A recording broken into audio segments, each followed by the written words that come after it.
So welcome everyone. ये part 2 है हमारी एक फ्लैगशिप इनिशिएटिव का कि पिछले एक साल में जितने भी डाउन टू अर्थ में कवर किए गए ऑल टॉपिक्स हैं एनवायरनमेंट रिलेटेड टॉपिक्स, उन सभी को हम इस सीरीज़ में कवर कर रहे हैं और ये पार्ट 2 है और फाइनल पार्ट रहेगा। शुरू करते हैं, ठीक है। पिछला पार्ट देखने के लिए वो वीडियो आप देख लेना, ठीक है। इससे ऊपर की बहुत सारी चीज़ें हम पिछले पार्ट में 1 घंटे की वीडियो है, 1 घंटे की ये रहेगी, तो हम कोशिश करेंगे कि 1 घंटे से कम में ही अब बाकी का जो पूरा बचा हुआ शेष है डाउन टू अर्थ में जो भी एनवायरनमेंट के जितने भी इंपॉर्टेंट टॉपिक कवर हुए हैं सारे यहाँ पे कवर किए जाएंगे। मैं बहुत फास्ट इन चीज़ों को कवर कर रहा हूँ। रिकॉर्डेड ये सेशन है, ठीक है। ये रिकॉर्डेड ही अपलोड भी होगी और आप जो है 2x की स्पीड में इसे देख सकते हैं, क्योंकि बहुत सारे लोग फिर मुझे कहते हैं कि आप काफ़ी आराम से पढ़ाते हैं, आराम से बात करते हैं, आप 2x की स्पीड में देखिएगा। शुरू करते हैं। हाँ, सबसे पहली बात है कि जो कोरल रीफ है इसके रिगार्डिंग एक न्यूज़ आई थी कि न्यूजीलैंड की कोस्ट में जो है कुछ कोरल रीफ वो थ्रेटन्ड पाई गई है, ठीक है। तो इसके बारे में हमें थोड़ी बहुत कुछ है ना, थोड़ी जानकारी इसकी हमें चाहिए कि कोरल रीफ जो है ना सिर्फ सरफेस पे पाई जा रही है बल्कि जो आपके मेजोफोटिक जोन है, मेजोफोटिक जोन माने जो सबसे सरफेस में ऊपर का जो आपका ओशन का एरिया होता है, ऊपर की लेयर्स, उसमें सबसे ज़्यादा फोटोन्स, ठीक है, उसमें सबसे ज़्यादा सनलाइट पड़ती है, तो वहाँ प्रोडक्टिविटी भी नॉर्मली हाई होती है, ठीक है। तो वो होता है आपका, हाँ ठीक है, सबसे ऊपर वाला यूफोटिक जोन जिसमें सबसे ज़्यादा फोटोन्स आपके पाए जाएंगे, ठीक है, वहाँ पे सबसे ज़्यादा सनलाइट पड़ेगी। एक होता है फिर मेजोफोटिक, और उसके बाद आपका आता है लोअर जो बॉटम ओशन का बॉटम होता है, उसमें बहुत कम लाइट आपकी पड़ती है। तो मेजोफोटिक जोन में भी आपके कोरल रीफ पाई जाती है, ठीक है। इवन ओशन के बॉटम में भी आपकी जो है कोरल रीफ्स पाई जाती है, ठीक है। तो ये थोड़ी बात ध्यान में रखनी है। अगली बात कि कुछ चीज़ें आपको ये ध्यान में रखनी है कि फॉर एग्जांपल जैसे सीवीड्स है, सीवीड फार्मिंग के बारे में हम आगे जानेंगे। इंडिया का एक अलग से मिशन भी आया हुआ है। सीवीड आपको शैलो वाटर्स में मिलते हैं, लेकिन कोरल्स आपको शैलो वाटर में भी, डीप वाटर में भी और मेजोफोटिक जोन में भी आपको कोरल्स देखने को मिलते हैं।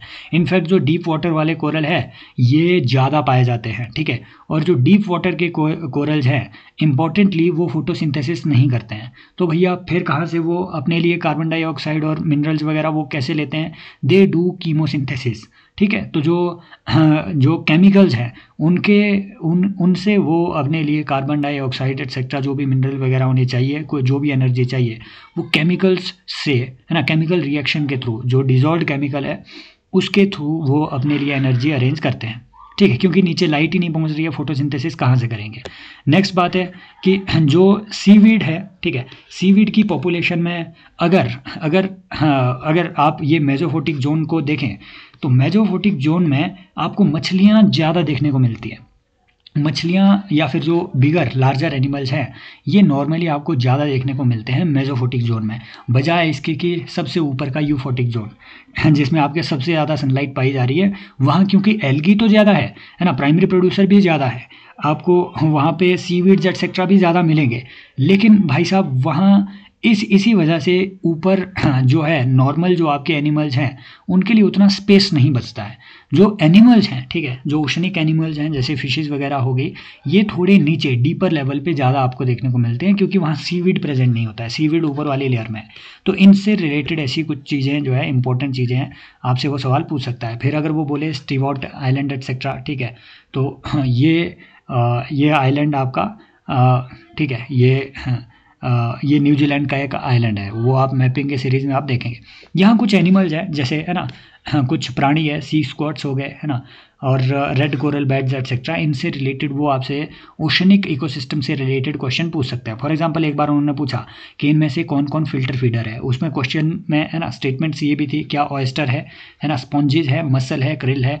तो ये बातें आपको थोड़ा ध्यान में रखनी है, मैं आपको बताऊँगा याद कैसे करना है। ये सबसे पहले आपको ध्यान में रखना है कि सी स्क्वाट, अगर वो बोले सी स्क्वाट है ना, स्क्वाट क्या होता है बेसिकली, एक तरीके से स्क्वाट ये करता है, पानी इधर से ये अंदर पानी खींचेगा, जितने भी इसमें जू प्लैंक्टन होंगे, है ना, फाइटोप्लैंक्टन होंगे, जितना भी न्यूट्रिएंट होगा उसको ये एब्जॉर्ब कर लेगा और उसके बाद पानी को बाहर फेंक देगा। इसे कहते हैं सी स्क्वाट, ठीक है। ये इस तरीके का दिखता है। तो अगर वो बोले कि फिल्टर फीडर है क्या, ये ऑलरेडी PYQ पूछा गया है 2021 में, इससे वो आपसे सवाल पूछ सकता है। Sea squirt, yes it is a filter feeder. फिर देखिए स्पॉन्जेस आपके डीप वाटर में भी पाए जाते हैं, शैलो वाटर में भी पाए जाते हैं। जो डीप वाटर है नॉर्मली जो जहाँ पे आपको सल्फ़र का बहुत ही ज़्यादा है ना, बहुत ज़्यादा कंसंट्रेशन मिलता है, और जैसे फॉर एग्जांपल आपके डीप वाटर ट्रेंचेज होती है, जो ट्रेंचेज है बहुत डीप डेप्थ वाले एरिया जहाँ पे सनलाइट पहुँच ही नहीं पा रही है, वहाँ पे आपको स्पॉन्जेस ग्रो होते हुए देखने को मिल जाएंगे। बहुत डेप्थ में भी स्पॉन्जेस ग्रो होते हैं। फिर ये वहाँ ग्रो कैसे कर रहे हैं भाई साहब स्पॉन्जेस? ये वहाँ पे कीमोसिंथेसिस करते हैं। कीमोसिंथेसिस एक ऐसी प्रक्रिया है जहाँ पे एनर्जी केमिकल एनर्जी से ली जाती है, ना कि सोलर एनर्जी से। वहाँ फोटोसिंथेसिस नहीं होता है, वहाँ कीमोसिंथेसिस होता है। तो केमिकल्स का रिएक्शन करवा के वहाँ पे एनर्जी निकाली जाती है। तो स्पॉन्जेस के बारे में आपने ध्यान में रखना है कि यस, स्पॉन्जेस भी फिल्टर फीडर है। पानी अंदर खींचेंगे, फिल्टर करेंगे, जो उसमें माल मिला वो खा लेंगे, पानी बाहर, सीधी बात, ठीक है। उसके बाद ऑयस्टर तो पीवाईक्यू में पूछा भी गया है। ऑयस्टर भी फिल्टर फीडर है। ये छोटे छोटे इस तरीके के मैराइन ऑर्गेनिज्म होते हैं, ठीक है। इनको खाया भी जाता है। ऑयस्टर बहुत महंगे बिकते हैं, ठीक है। हाँ, तो ये एक सी फूड के तौर पे भी देखा जाता है, ठीक है। फिर मसल्स है। मसल्स नॉर्मली आपके, ठीक है, ओशनिक, आप इसे कह सकते हैं कि ये स्कैवेंजर्स है, ठीक है। जो डेट्रिटिवोर है, मसल्स एक तरीके से डेट्रिटस में फीड करते हैं। तो हाँ, ठीक है। और बहुत सारे मसल्स आपके फिल्टर फीडर भी रहते हैं, तो ये आपको थोड़ा ध्यान में रखना है। Mussels they are also filter feeders. फिर क्रिल आती है, ये छोटी फिश होती है ना। कॉड हमने देखा, आर्कटिक कॉड, वो भी छोटी फिश होती है। They are also filter feeder. Whale ध्यान में रखना है, ये फिल्टर फीडर है। दैट मीन्स वेल जो है प्लैंकटन खाती है, ये किसी मछली को नहीं खाती है। शार्क मछली को खाती है, शार्क है कार्निवोर। वेल है आपका हर्बीवोर, तो ये प्लैंकटन को खाती है।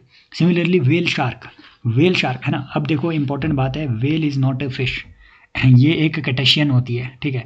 कैटेशियन, वो मैराइन मैमल को हम कैटेशियन कहते हैं। For example well is not a fish, well is a marine mammal, है ना। सिमिलरली आपके जो डॉल्फिन है, डॉल्फिन भी एक मैमल है ना। सिमिलरली आपका डुगोंग आपने नाम सुना होगा, डुगोंग सी काउ, ये भी एक मैमल है। आप मुझे बताएंगे डुगोंग जो सेंचुरी है इंडिया की, वो कहाँ पे सिचुएटेड है, तो ये आप मुझे कमेंट सेक्शन में बताएंगे। देन देखिए whale shark is a fish, ठीक है। वेल शार्क एक फिश होती है, और वेल शार्क बहुत ज़्यादा इंपॉर्टेंट है। वाई? क्योंकि आपने अम्बरग्रिस का नाम सुना होगा। अम्बरग्रिस बहुत ज़्यादा न्यूज़ में रहता है, ये बात आप ध्यान में रख लो।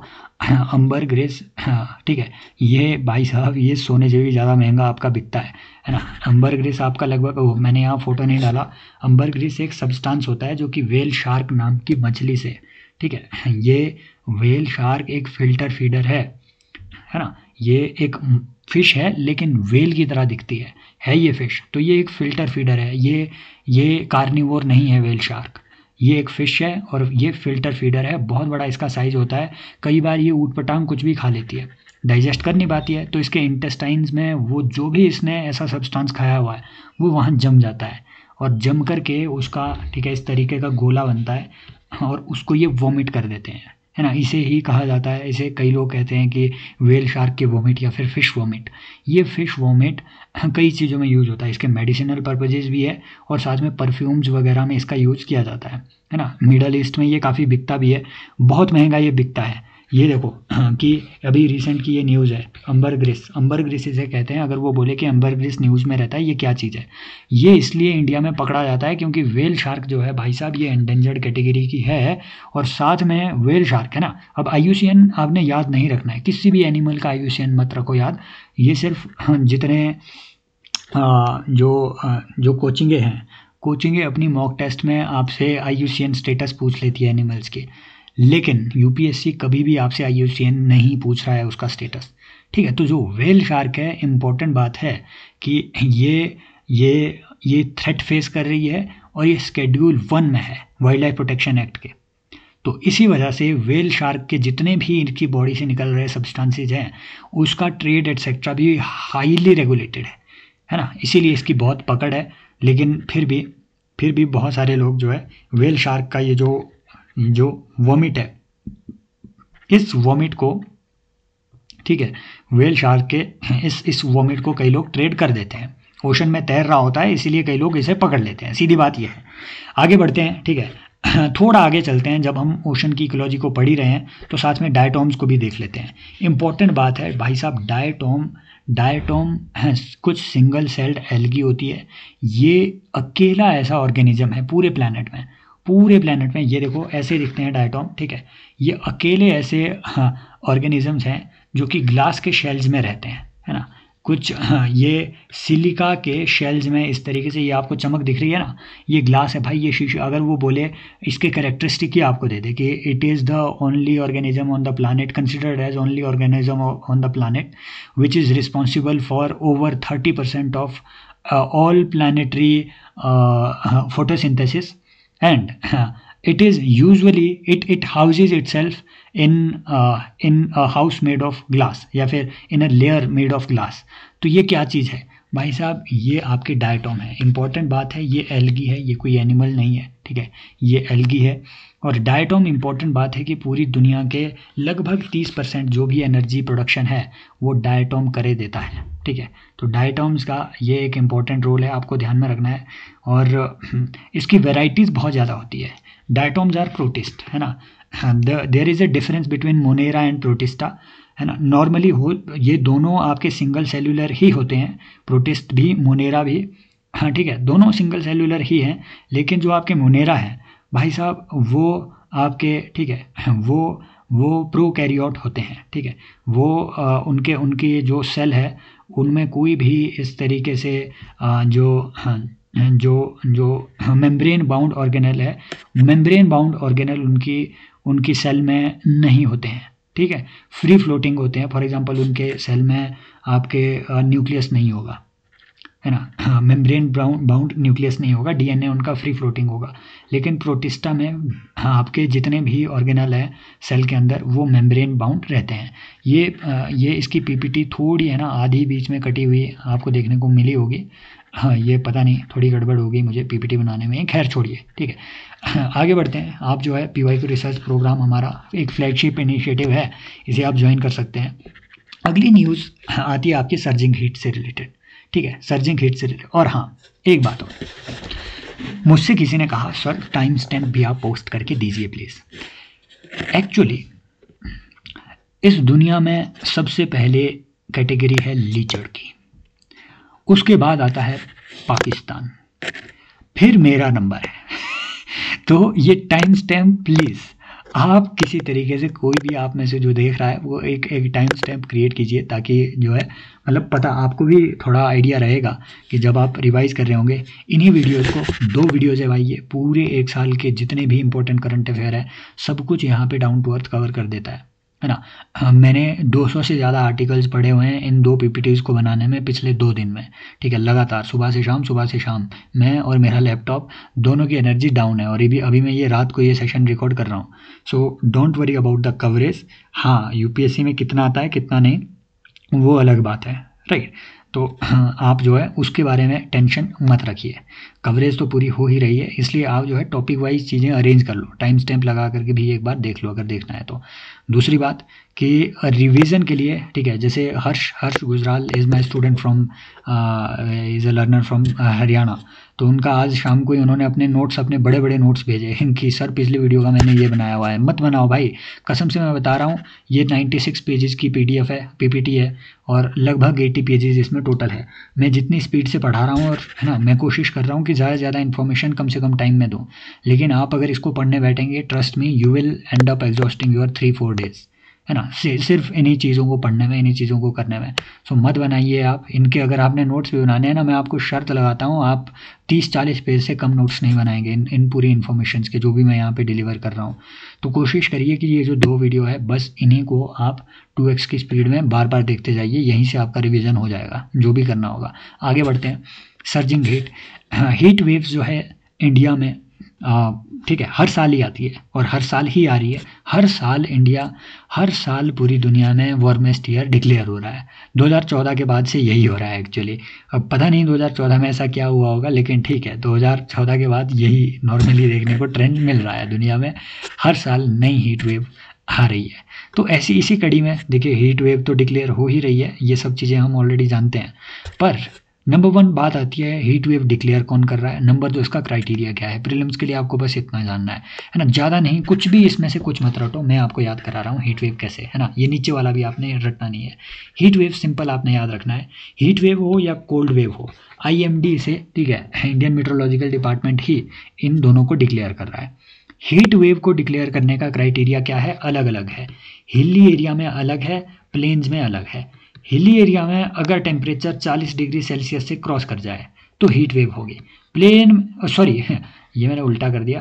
प्लेन में अगर 40 डिग्री सेल्सियस से क्रॉस कर जाए तो हीट वेव होगी। हिली एरिया में 30 डिग्री से क्रॉस कर जाए तो हीट वेव होगी। सीवियर कब होगी? जब लगभग 6 डिग्री सेल्सियस, 6.4 याद मत रखो, आपने नॉर्मल लेफ्ट थोड़ी ना क्रिएट करना है ना। तो हाँ, प्लेन में अगर 6 डिग्री सेल्सियस मतलब नॉर्मल से एकदम से 6 डिग्री सेल्सियस अगर ज़्यादा डिविएशन हो जाए तो उसे सीवियर हीट वेव हम कहेंगे। वो याद रखने की ज़रूरत नहीं है, वो आपसे सवाल बस यही पूछेगा हीट वेव, है ना। कम से कम ये आइडिया रहे भैया, प्लेन में हीट वेव के लिए अलग पैरामीटर है, हिल्स में हीट वेव के लिए अलग पैरामीटर है, दोनों के बीच 10 डिग्री का गैप है। सिमिलरली जब हीट वेव बोल रहे हैं तो फिर जनवरी में कोल्ड वेव भी आई थी, तो कोल्ड वेव भी कौन? IMD डिक्लेयर कर रहा है। और IMD कर रहा है, कह रहा है कि भैया अगर आपके प्लेन्स में 10 डिग्री सेल्सियस से कम टेम्परेचर हो जाए और अगर आपके हिल्स में, है ना, 0 डिग्री सेल्सियस से कम टेम्परेचर हो जाए तो हम उसे कोल्ड वेव कहेंगे। सीधी बात, ठीक है। एक्सट्रीम कोल्ड वेव कब होगी? जब ये डिविएशन -6.4 डिग्री सेल्सियस का एकदम से हो जाए, ठीक है, डिपार्चर हो जाए। नॉर्मल टेम्परेचर क्या होता है? मान लो 23 दिसंबर है ना, और मान लो 23 दिसंबर 2024 है, 23 दिसंबर 2023 है, तो लगभग, है ना, जो इस डे पे पिछले साल आपका टेम्परेचर था वो नॉर्मल, और पिछले 10 सालों की एवरेज का, 10-15 साल की एवरेज का जो आपका टेम्परेचर था ये अलग अलग कंसीडर किया जाता है। इवन 50 साल की एवरेज के टेम्परेचर इसमें जो है कंसीडर नॉर्मली किए जाते हैं। जो एवरेज मीन, जैसे फॉर एग्जांपल ओशन का अगर एवरेज मीन टेम्परेचर कंसीडर करना हो, 50 साल का, पिछले 50 साल का टेम्परेचर उसमें कंसीडर करते हैं। अब कितने साल ये लेते हैं उतने डेप्थ में जाने की जरूरत नहीं है। कह ये रहे हैं कि जो एवरेज होगा उस पर्टिकुलर डे का, अगर एकदम से उसमें देखा गया कि 6.4 डिग्री सेल्सियस या फिर लेस का अगर आप उसमें चेंज हुआ है तो भाई ये मान लिया जाएगा कि सीवियर कोल्ड वेव है। सिमिलरली हीट वेव पे भी सेम है, कुछ नहीं, है ना, कुछ भटकना नहीं है, कहीं ध्यान नहीं भटकाना है। हीट वेव, कोल्ड वेव, है ना, प्लेन, हिले, ठीक है। प्लेन में हीट वेव कब आएगी? प्लेन में हीट वेव आएगी 40 डिग्री सेल्सियस क्रॉस करके। कोल्ड वेव कब आएगी? 10 डिग्री सेल्सियस बॉटम आकर के, नीचे की तरफ आकर के, यहाँ ऊपर यहाँ नीचे, हीट वेव में ऊपर, कोल्ड वेव में नीचे। और हिल्स में हीट वेव कब आएगी? जब 30 डिग्री सेल्सियस क्रॉस करता है। कोल्ड वेव कब आएगी? जब 0 डिग्री सेल्सियस से कम चला जाए। सीधी बात, इतना का टेबल है। बाकी, है ना, बिल्कुल ऑनेस्ट से क्वेश्चन है यार, अगर बनना होगा यहाँ से बन जाएगा। फिर देखिए इंपॉर्टेंट बात है, महाकुंभ। कुंभ हुआ, कुंभ में करोड़ों लोग आए, कुंभ की रीले बनी, हमने भी देखी, सभी ने देखी, बहुत मज़ा आया, ठीक है। ये एक इन्फ्लुएंसर इकोनॉमी में कई लोग, तो मैं देख रहा था, छोले बेच के करोड़पति हो गए कुंभ में। कुंभ एक बहुत अच्छा हुआ था। मैं तो फालतू में यहाँ पढ़ाने लगा हूँ। 3 महीने अगर मैंने वहाँ दातुन बेची होती तो कसम से मैं सच में बता रहा हूँ, हमारे यहाँ पे नेचुरल ऑर्गेनिक दातुन होती है। अगर आपको किसी को चाहिए, मैं बक्सा बोरा यहाँ से भेज दूंगा, प्लीज़ मुझसे कांटेक्ट करें। तो मैं तो यहाँ फालतू में पढ़ा ही रहा हूँ, वो तो अलग बात है, लेकिन अगर वहाँ जाके दातुन भी बेची होती, मान लो सच में ही अगर 40 करोड़ लोग आए हैं, 40 करोड़ दातुनें बेची जाती 10-10 रुपए की, तो 400 करोड़ बन जाते हैं, अगर मेरा मैथ सही है तो। अमीर होने के अलग अलग तरीके होते हैं, एक तरीका महाकुंभ भी है। खैर छोड़िए, मैं रिलीजन को बिल्कुल भी ट्रेड से या फिर इकोनॉमी से कनेक्ट नहीं करता हूँ। रिलीजियस सैंक्टिटी मेरे लिए भी ज़रूरी है। आगे बढ़ते हैं। तो जो महाकुंभ है, एक्चुअल में महाकुंभ में भाई साहब, ठीक है, इतना सब कुछ हुआ, है ना, जो भी इतनी भीड़ आई, सब ठीक है, सही बात है। लेकिन महाकुंभ के टाइम पे पॉल्यूशन बहुत ज़्यादा न्यूज़ में था। एक और बात कि पुणे से बहुत सारे ऐसे केसेस रिपोर्ट हुए जो महाकुंभ गए और उन्हें एक सिंड्रोम हो गया, GBS, है ना, ये गुलियन बारे सिंड्रोम एक नॉर्मली रहता है, इससे आपका पैरालिसिस वगैरह हो जाता है, ठीक है। ये एक जेनेटिक डिसऑर्डर नॉर्मली रहता है, लेकिन देयर इज़ अ बैक्टीरिया जिसका नाम आपने याद नहीं रखना है, और ना ही आपका नाम याद, वो बैक्टीरिया का नाम आपको याद होगा। There is a bacteria also जो ये सिंड्रोम आप में कॉज करवा देता है ना, ये बॉडी में नर्वस सिस्टम को डैमेज करके गुलियन बारे सिंड्रोम या GBS अगर आप ध्यान में रखें, वो आपसे सिंड्रोम तो नहीं पूछेगा, मैं बता रहा हूँ वो इस पूरे आर्टिकल से क्या पूछेगा। इस आर्टिकल में कुछ इंपॉर्टेंट चीज़ें इस पूरी वीडियो आर्टिकल में मुझे मिली। एक सी झंझुनी और एक ई कोली, ई कोली बैक्टीरिया, ये ध्यान में रखना है, ये दोनों बैक्टीरिया नॉर्मली जो एनिमल्स हैं उनके गट में पाए जाते हैं। ई कोली बैक्टीरिया तो आपके गट में भी पाया जा रहा है, आपके एक्सक्रीटा है ना, हाँ, में भी ये पाया जाता है। और आपकी बॉडी में जो इंटेस्टाइन है वहाँ पे जो न्यूट्रिएंट एब्जॉर्प्शन है उसमें ई कोली बैक्टीरिया हेल्प करता है। बट कई बार ई कोली बैक्टीरिया बैक्टीरियल डिजीज़ के लिए भी, इंटेस्टाइनल इन्फेक्शंस के लिए भी वो हो सकता है, ठीक है, रिस्पॉन्सिबल हो सकता है। सिमिलरली जो सी झंझुनी है ना, याद रहे तो ठीक है, अदरवाइज ई कोली आपने याद रखना ही है। दो आपने याद रखनी ही है, एक ई कोली और भैया कोलीफॉर्म। कोलीफॉर्म बहुत ज़्यादा न्यूज़ में है। कोलीफॉर्म उस टाइम पे बहुत ज़्यादा न्यूज़ में था, क्योंकि जब भी इस पानी का टेस्ट किया गया तो जहाँ जहाँ कोलीफॉर्म बैक्टीरिया मिले, और नॉर्मली ये हार्मलेस होता है, कोलीफॉर्म बैक्टीरिया खुद में नॉर्मली हार्मलेस है नॉर्मली, लेकिन जहाँ जहाँ ये मिलेगा इसका मतलब होता है कि उस पानी का बीओडी लेवल ज़्यादा है। मैंने आपको बताया है बीओडी लेवल किस पानी का ज़्यादा है, जहाँ ऑर्गेनिक वेस्ट ज़्यादा होगा, जहाँ फेकल स्लज आपके ज़्यादा मिलेगा। तो अब जहाँ जहाँ अब ये कोलीफॉर्म बैक्टीरिया एनिमल के फेकल जो है ना, जो आपका एक्सक्रीटा है, बेसिकली जो पॉटी है ना, जो गोबर है, जो इस तरीके के एनिमल आपसे भी जो एक्सक्रीटा निकल रहा है, उसमें भी कोलीफॉर्म हो सकता है प्रेजेंट। ये एनवायरनमेंट में भी वाइडली प्रेजेंट होता है। जहाँ जहाँ बायो मटेरियल होगा, है ना, जहाँ जहाँ इस तरीके की फेकल स्लजेज होंगे वहाँ कोलीफॉर्म मिलता है। दैट मीन्स अगर पानी में मिल रहा है उसमें बीओडी लेवल ज़्यादा है। बीओडी लेवल ज़्यादा होने का मतलब खुश होना नहीं होता है। दैट मीन्स कि वहाँ पे है ना, बायोलॉजिकल एक्सक्रीटा इतना ज़्यादा है कि वो पोल्यूशन अब बन गया है ना। उसको बीओडी लेवल और सीओडी लेवल हम ऑलरेडी स्टडी किए हुए हैं, मैं फिर से आपको नहीं बताने वाला हूँ, ठीक है। सिंपल बात ये याद रखो, बीओडी और सीओडी अगर पानी के ज़्यादा हैं दैट मीन्स पोल्यूशन ज़्यादा है, ठीक है। तो ये तीन नाम आपने इसमें पूरे में याद रखने हैं। एक ई कोली बैक्टीरिया, सी झंझुनी अगर याद रख सको तो रखो, ई कोली तो याद रखना ही है, कोलीफॉर्म बैक्टीरिया याद रखना है, ठीक है, ये याद रखना है, ये मैंडेट है। अदरवाइज ये सब चीज़ें ऑलरेडी हम पीवाईक्यू में भी कवर किए थे, है ना। पीवाईक्यू रिसर्च प्रोग्राम आप जा करके ज्वाइन कर सकते हैं अगर करना होगा, अदरवाइज मत ही करो तो ठीक है ना। अभी 30 दिन बचे हुए हैं, क्या ही आप मतलब ज्वाइन करें, फिर मुझे फिर बोलेंगे सर एक्सपायर हो गया कोर्स तो 30 दिन का ही है ना, मतलब प्रीलिम्स तक का ही है। फिर भी देखो अगर आपने प्रैक्टिस करना है तो आप जा करके इसमें ज्वाइन कर सकते हैं। अब देखिए एक इम्पॉर्टेंट बात ये कि आपको लग रहा होगा कि भैया गुड़ से क्या सवाल पूछ लेगा वो, ये डाउन टू अर्थ में। भाई अगर डाउन टू अर्थ में ये चीज़ कवर हुई है ना, मैं आपको एक मिनट में आपको एग्जांपल देता हूँ। जो लोग मेरी बात समझते नहीं है, जिन्हें लगता है ये क्या फालतू की बातें पढ़ाई जा रही है, गुड़ से क्या पूछ लेगा वो, मैं बताता हूँ आपको, ठीक है। पिछले साल आपको लगा यही होगा। ये देखो ये क्वेश्चन आया था 2024 में ये क्वेश्चन आया हुआ था कि भैया कि कोई एक ऐसा फ्रूट है जिसके अंदर इंसेक्ट रहते हैं, ये इंसेक्ट के साथ सिम्बायोसिस करता है, इंसेक्ट इसको पॉलिनेट करने में अपना योगदान देते हैं और ये उसको न्यूट्रिशन देता है। ये कौन सा फ्रूट था? ये फिग पे पूछा गया सवाल है, फिग पे पूछा गया सवाल पिछले साल डाउन टू अर्थ की ऐसी ही एक वीडियो आर्टिकल में मैंने देखा था। I could mark it correctly while, है ना, हो सकता है कईयों के वो गलत हुआ भी हो। तो डाउन टू अर्थ में अगर चीज़ कवर हो रही है तो इसका एक सिग्निफिकेंस हो ही जाता है, ठीक है। आगे बढ़ते हैं, अभी हमने बहुत सारी चीज़ें कवर करनी बाकी है, इसलिए मैं आपको एक्सप्लेनेशन नहीं दूंगा कि ये ज़रूरी है या नहीं, आप बस सुनते जाइए। जो गुड़ आप इतने साल से खा रहे हैं भाई साहब, ये एक सुपर फूड है, ये बहुत ही ज़्यादा हेल्दी होता है। इस सुपर फूड में आपको आयरन, फॉस्फोरस बहुत ज़्यादा मिलता है। इंपॉर्टेंट बात यह है, आपको पता होना चाहिए कि साइंस एंड टेक में हम ऑलरेडी पढ़े हुए हैं कि शुगर का क्या यूज़ है हमारी बॉडी में। बाकी सारी चीज़ों के अलावा डीएनए के मैन्युफैक्चरिंग, डीएनए के बनाने में शुगर का बहुत बड़ा रोल है। जो डीएनए के हेलिक्सिस हैं, जो है ना, जो वो दो स्ट्रैंड्स होती है, ये जो हेलिक्सिस है बाहर वाले, ये शुगर का बना होता है। और ये शुगर के हेलिक्सिस को, मतलब दो अलग अलग हेलिक्सिस को कनेक्ट करने का काम कौन करता है? फॉस्फेट। तो फॉस्फोरस का ना सिर्फ हड्डियों में यूज है, डीएनए के, है ना, एसेंशियल में भी इसका यूज होता है। आयरन भी इसमें बहुत मिलता है। तो इसी वजह से, क्योंकि इंडिया में मोर देन 51% जो महिलाएं हैं वो अनीमिक है, ऐसे में गुड़ खिलाना उनको लाभदायक हो सकता है, वो अलग बात है। इंडिया दुनिया का सबसे बड़ा गुड़ प्रोड्यूसर है। क्या सारी गुड़ इंडिया में ही प्रोड्यूस हो रही है? नहीं, 55%, मोर देन 55% गुड़। और at the same time sugar cane का इंडिया सेकंड लार्जेस्ट प्रोड्यूसर है, ब्राज़ील फर्स्ट है ना। और जो वेस्ट है, इंपॉर्टेंट बात है, इससे कुछ वेस्ट निकलते हैं गुड़ के प्रोडक्शन के टाइम।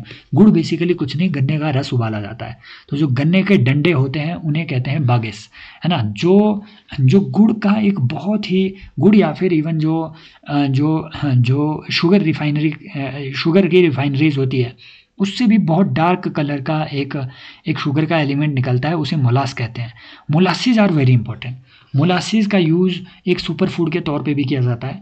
मोलासिस न्यूट्रिशन रिच होते हैं, इसमें भी आयरन फॉस्फोरस बहुत ज़्यादा होता है। मोलासिस बिल्कुल गुड़ की तरह ही होता है, एकदम काले रंग का होता है, और इसका यूज़ फर्टिलाइज़र के तौर पे भी किया जा सकता है ना। केमिकल्स बनाने में भी मोलासिस का यूज़ किया जाता है। तो ये बात आपको ध्यान में रखनी है। बैगेज का यूज़ फिर क्या होता है? बैगेज का यूज़ उसी रिफाइनरी को, है ना, उसी रिफाइनरी में जलाने के लिए किया जाता है। उसी फैक्ट्री को ये चलाते हैं, ठीक है। शुगर की जो मिल है, मिल को चलाने में बैगेज को ही जला देते हैं वो। सो इंपॉर्टेंट बात है, बायोफ्यूल के तौर पे भी इसका यूज हो सकता है। Molasses are rich source of nutrients. Blood purifier भी आपका ये रहता है, ठीक है, मोलासिस एज वेल एज गुड़। तो ये बात आपको ध्यान में रखनी है। इसका वेस्ट भी इंपॉर्टेंट है। अगर आपको लगता है इससे सवाल नहीं पूछते हैं, 2013 के ये क्वेश्चन लगाइए कि भैया शुगर इंडस्ट्री के वेस्ट के बारे में consider the following statement. Bagasse can be used as biomass fuel for generation of energy. मैंने अभी आप ऊपर बताया, गन्ने के जो बाहर का छिलका है can be used. Molasses can be used as one of the feed stock for production of synthetic chemical fertiliser. नहीं, सिंथेटिक केमिकल फर्टिलाइजर में नॉर्मली इसका यूज नहीं हो रहा है, समझ लो। इसका यूज कहाँ हो रहा है? इसका आपका नेचुरल फर्टिलाइजर के तौर पे इसका यूज हो सकता है, नेचुरल फर्टिलाइजर के तौर पे। लेकिन केमिकल बनाने में इसका अभी तक कोई बड़ा ब्रॉड यूज हमें देखने को नहीं मिलता है। यूपीएससी ने भी इसे रॉन्ग डिक्लेयर किया है, डिसाइड किया है। Molasses can B use for production of ethanol. बिल्कुल, इथेनॉल के प्रोडक्शन के लिए तो यूज होता ही है शुगर का। नेक्स्ट देखिए, सेम नेचर का क्वेश्चन, अगर आपको लगता है ऐसा सवाल नहीं पूछते हैं, वो पूछा है कि aviation turbine fuel, sustainable aviation turbine fuel, basically bio aviation fuel में को बनाने में किन किन का यूज़ हो सकता है? एग्रीकल्चर रेजिड्यू का, भाई जहाँ जहाँ से बायोगैस निकलेगी, जहाँ जहाँ बायो वेस्ट अवेलेबल है, जिसका फर्स्ट या सेकंड जनरेशन बायोफ्यूल बन सकता है, थर्ड जनरेशन या फोर्थ जनरेशन, वो सारा माल। अब ये जनरेशन ऑफ बायोफ्यूल क्या होती है ऑलरेडी हम पढ़ चुके हैं, ठीक है, वो मैं आपको यहाँ नहीं बताने वाला हूँ अब, क्योंकि ये इतने बेसिक अगर बताने लगे तो ये पूरा कवर होगा ही नहीं। फिर देखिए, फिर वही सवाल 2003 में पूछा गया कि molasses is a by product of sugar production. बिल्कुल, bagasse obtained in sugar mill can be used in, है ना, as fuel in the boilers. बिल्कुल सही बात है। बैगेज मैंने बताया ना क्या होता है, गन्ने के बाहर के जो डंडे छिलके, है ना, फ्यूल के तौर पे यूज होता है। Sugar cane only B produce from sugar cane, नहीं, नो, है ना, ये 1 और 2 हो गया। क्यों? क्योंकि भैया ये जो आपने सुना होगा ना, ये आपके आपने शुगर, ये बीट, है ना, जो ये आपने खाया होगा, चुकंदर बोलते हैं इसे हिंदी में, आई थिंक इसे बीट रूट कहते हैं समथिंग, है ना, हाँ, शुगर बीट। तो हाँ, ये जो शुगर बीट्स हैं बेसिकली, इससे भी शुगर प्रोड्यूस की जाती है, नॉर्मली शुगर केन से, बट इससे भी प्रोड्यूस की जाती है। तो शुगर केन अकेली ऐसी चीज़ नहीं है जिससे शुगर आपका निकले, शर्करा निकले, सीधी बात, ठीक है। फिर देखिए नई चीज़ पे आते हैं। नई बात ये है, ये देखिए यहाँ पे अलग से, ठीक है, कि यूनियन बजट में कुछ एक एनवायरनमेंट के लिए स्पेशल प्लान अनाउंस किए गए हैं। उनमें से एक इम्पॉर्टेंट प्लान ये है कि भैया कोबाल्ट पे जो पहले ड्यूटीज़ लगती थी, है ना, जो कस्टम ड्यूटी लगती थी, कस्टम ड्यूटी इंडिया में सिर्फ यूनियन गवर्नमेंट जो है इम्पोज कर सकते हैं। क्यों? क्योंकि स्टेट गवर्नमेंट इंपोर्टेड माल पे वो कस्टम्स नहीं लगा सकते हैं। नो डाउट वो अपनी स्टेट की बॉर्डर में एंट्री पे टैक्स लगा सकते हैं, एंट्री टैक्स वो फाइनल गुड पे लगाएंगे, बट एज ए कस्टम वो नहीं लगाएंगे, ठीक है। तो जो कस्टम ड्यूटी लगाई जा रही है यूनियन गवर्नमेंट के द्वारा, वो कोबाल्ट पे अब एबोलिश कर दी गई है, ठीक है। इसका यूज़ क्या है? कोबाल्ट का यूज़ क्या होता है भाई? लिथियम आयन इंडस्ट्री में सबसे ज़्यादा यूज़ इसका होता है। सवाल देखिए, हे भगवान, ये पीपीटी के साथ पूरा प्रॉब्लम हो गया है, ये तो पूरा ख़राब हो गया इस तरीके से, आधी ही पीपीटियाँ। ओ माई गॉड, ओहो, ये तो मतलब एडजस्ट करने के चक्कर में ये आधी बाहर रह गई है। खैर छोड़िए, लेकिन हम फिर भी कोशिश करेंगे कि इसी तरीके से, है ना, मैं आपको बताता जाऊंगा खुद। देखिए ये क्वेश्चन आया हुआ था कि कोबाल्ट 60 यूजुअली यूज़ किया जाता है। ये किस चीज़ के लिए यूज़ किया जाता है ना, रेडिएशन थेरेपी में। बेसिकली इससे गामा रे निकलती है। 1999 का ये यूपीएससी का क्वेश्चन है, इससे गामा रे निकलती है। और कोबाल्ट 60 जो कि एक सिंथेटिक, है ना, ये एक तरीके से कोबाल्ट 60 जो है, ये कोबाल्ट 60 ये सिंथेटिकली यूज़ किया जाता है रेडिएशन थेरेपी के लिए, कैंसर को ट्रीट करने के लिए, जो आपका कीमोथेरेपी होती है। फिर देखिए ये 2023 का क्वेश्चन है कि दुनिया का 3/4 जो है कोबाल्ट ये प्रोड्यूस होता है किसी एक पर्टिकुलर कंट्री में, बताओ वो कंट्री कौन सी है? तो वो है DRC, democratic republic of Congo. तो cobalt has been in news, cobalt is very much needed as well as far as है ना प्रेजेंट इकोनॉमिक ये शिफ्ट इज़ कंसर्न, ठीक है, जो भी आपका ये एनर्जी में शिफ्ट हो रहा है। तो इन सब चीज़ों को देखते हुए कोबाल्ट बिकम्स वेरी इंपॉर्टेंट और ये डिसीजन बहुत ज़रूरी हो जाता है। यहाँ से एक सवाल वो आपसे ये भी पूछेगा कि ठीक है, दुनिया का जो 3/4 आपका जो 75% जो कोबाल्ट है वो DRC में मिलता है, रिजर्व DRC में मिलते हैं, लेकिन क्या इंडिया DRC से इंपोर्ट कर रहा है? मेजर इंपोर्टर DRC से है? No, India majorly China, Germany और UK जैसी कंट्री से कोबाल्ट को इंपोर्ट कर रहा होता है, ठीक है। तो DRC से हमारे उतने इंपोर्ट नहीं है, इसीलिए हमारे वहाँ डिप्लोमेटिक रिलेशन भी उतने ज़्यादा नहीं है। आप जाके PY की रिसर्च देख सकते हैं, है ना। फिर देखिए एक और जो इनिशिएटिव है वो ये लाया गया है कि दुनिया, है ना, जो गवर्नमेंट ऑफ इंडिया चाहती है इसी बजट में एटॉमिक एनर्जी का टारगेट रखा गया है कि बाय 2050 हम 100 gigawatt atomic nuclear energy plants जो है इंडिया में इस्टेब्लिश करेंगे, ठीक है। तो गवर्नमेंट क्या चाहती है कि प्राइवेट सेक्टर का पार्टिसिपेशन बढ़े, बट करंटली जो न्यूक्लियर एनर्जी है इंडिया में, न्यूक्लियर एनर्जी करंटली सिर्फ और सिर्फ सरकारी कंपनियां रन करती है। इसमें आपको 2 कंपनियों का नाम याद रखना है, एक NPCIL और एक भाविनी, ठीक है। NPCIL और भाविनी दोनों डिपार्टमेंट ऑफ एटॉमिक एनर्जी के अंडर काम करती है। NPCIL इंडिया में जो नॉर्मल आपके न्यूक्लियर प्लांट्स हैं, ठीक है, जो नॉर्मल आपके न्यूक्लियर प्लांट्स हैं, NPCIL उनको चला रही होती है, nuclear power corporation of India limited. फिर आता है आपका भारतीय नाभिकीय विद्युत निगम लिमिटेड, भाविनी। इस भाविनी को भाई साहब, इस भाविनी को रिस्पॉन्सिबिलिटी दी गई है कि जो फास्ट ब्रीडर रिएक्टर है, ठीक है, इंडिया का पहला fast breeder reactor last year तैयार हुआ था कलपक्कम में। ये कहाँ है आप मुझे कमेंट सेक्शन में बताएंगे कौन से स्टेट में। तो भाविनी, उस फास्ट ब्रीडर रिएक्टर को चलाने का रिस्पॉन्सिबिलिटी भाविनी को दिया गया है। तो 2 तो है ही, वो आपसे स्टेटमेंट में ऐसे भी पूछ सकते हैं कि which of the following companies are involve in nuclear power production in India as of now. एक ऑप्शन देगा NPCIL, एक देगा भाविनी, एक दे देगा वो आपको NTPC। एक्चुअल में NTPC भी इन्वॉल्व है। वो कैसे? भाविनी, है ना, NTPC ने NPCIL के साथ मिलके एक जॉइंट वेंचर भी चलाया हुआ है, अश्विनी करके। आपको वो याद नहीं रखना है अश्विनी, भाविनी तो याद रखना ही है। क्यों? ये इसलिए न्यूज़ में था क्योंकि जो फास्ट ब्रीडर रिएक्टर है इंडिया में वो पहली बार लास्ट ईयर, ठीक है, वो तैयार हुआ।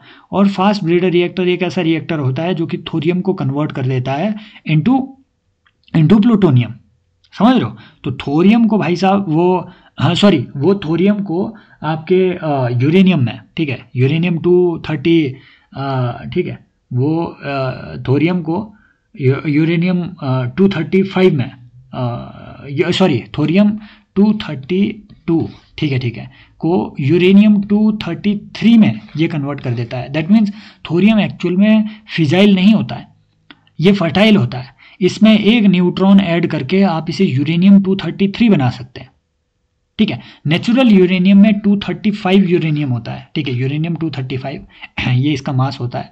तो ये भी आपका फिजाइल होता है। नेचुरल यूरेनियम में आपको 2 चीज़ें नॉर्मली मिलेगी, एक होता है यूरेनियम 238 जो बहुत ज़्यादा मात्रा में नॉर्मली मिलता है, अराउंड 98%, और एक होता है यूरेनियम 235 जो ब्लास्ट होता है ना बेसिकली, जिससे एनर्जी निकलती है, वो ये वाला होता है। ये बहुत कम होता है, लगभग 2% के आसपास मिलता है। इसको पहले आपको एनरिच करना होता है, लगभग 5% एनरिचमेंट होनी चाहिए अगर इसे न्यूक्लियर पावर प्लांट में यूज़ किया जाना है। तो अगर बॉम्ब में यूज़ करना है तो एनरिचमेंट लेवल 80 से 90% होना चाहिए होता है, समझ रहे हो, तब जाकर के बॉम्ब बनेगा, राइट। तो ये वाला ये जो 232 नंबर है ये थोरियम का रहता है। इंडिया के पास थोरियम के बड़े रिजर्व है, बट ये प्रॉब्लम ये है इससे एनर्जी नहीं निकलती है। एनर्जी निकालनी है तो आपको इसमें एक न्यूट्रॉन ऐड करना पड़ेगा, न्यूट्रॉन ऐड करके आपको इसे यूरेनियम 233 बनाना पड़ेगा, फिर यूरेनियम 233 में ब्लास्ट होगा, समझ रहे हो। तो ये काम कहाँ चल रहा है? ये चल रहा है फास्ट ब्रीडर रिएक्टर में, फास्ट ब्रीडर रिएक्टर कौन इंडिया में रन करवाता है? भाविनी। ये तो ध्यान में रखना ही है, बट इनडायरेक्टली एनटीपीसी भी इन्वॉल्व है ना। 2016 में स्पेशली एक अमेंडमेंट किया गया। देखिए, पहले न्यूक्लियर जो इंडिया में एटॉमिक एनर्जी एक्ट है, ये सिर्फ और सिर्फ गवर्नमेंट ऑफ इंडिया को एज ऑफ नाउ ऑथराइज करता है, गवर्नमेंट कंपनीज को ऑथराइज करता है कि ओनली गवर्नमेंट सेक्टर जो है वो न्यूक्लियर पावर इंडिया में जनरेट कर सकते हैं, कोई प्राइवेट सेक्टर पार्टिसिपेशन अलाउड नहीं है। बट 2016 में इसमें थोड़ा अमेंडमेंट करके जॉइंट वेंचर्स को, वो भी गवर्नमेंट पीएसयूज के साथ जॉइंट वेंचर करके अलाउ किया गया। समझ लो, बस इतना ध्यान में रखना है। एटॉमिक एनर्जी रेगुलेटरी बोर्ड, ये एक स्टैट्यूटरी बॉडी है created under atomic energy act, ठीक है। तो ये आपको ध्यान में रखना है। एटॉमिक एनर्जी एक्ट के तहत AERB इस्टेब्लिश किया गया है। ये पूरे स्टैंडर्ड्स बनाता है, ठीक है। ये पूरे स्टैंडर्ड्स सेट करता है। भाविनी वगैरह हम ऑलरेडी पढ़ चुके हैं।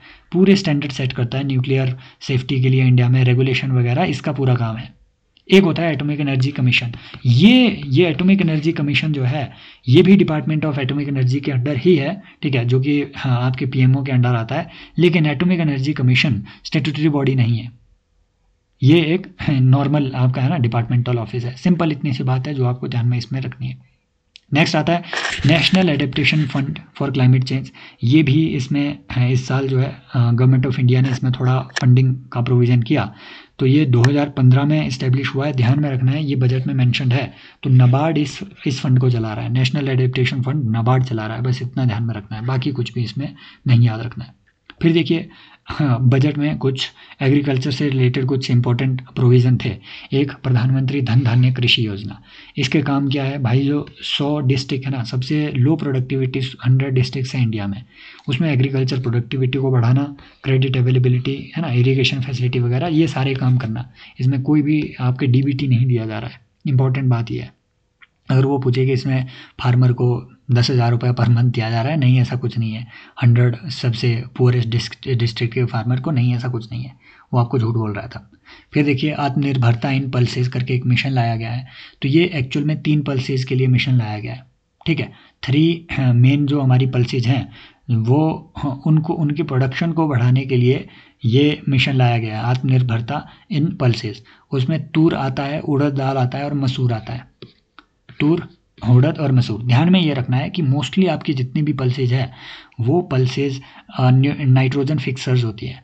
लेकिन जो अरहर है ना, तूर की दाल, अरहर दाल, तो अरहर नाइट्रोजन फिक्सेशन नहीं कर रही है, पिजन पी। यहाँ से आपको ध्यान में ये रखना है कि सारी दालें जरूरी नहीं है कि नाइट्रोजन फिक्सेशन करें। क्लियर? तो ये भी आपको ध्यान में रखना है, आत्मनिर्भरता इन पल्सेस। लास्ट ईयर ऐसे ही national mission on edible oil palm करके एक मिशन लाया गया था।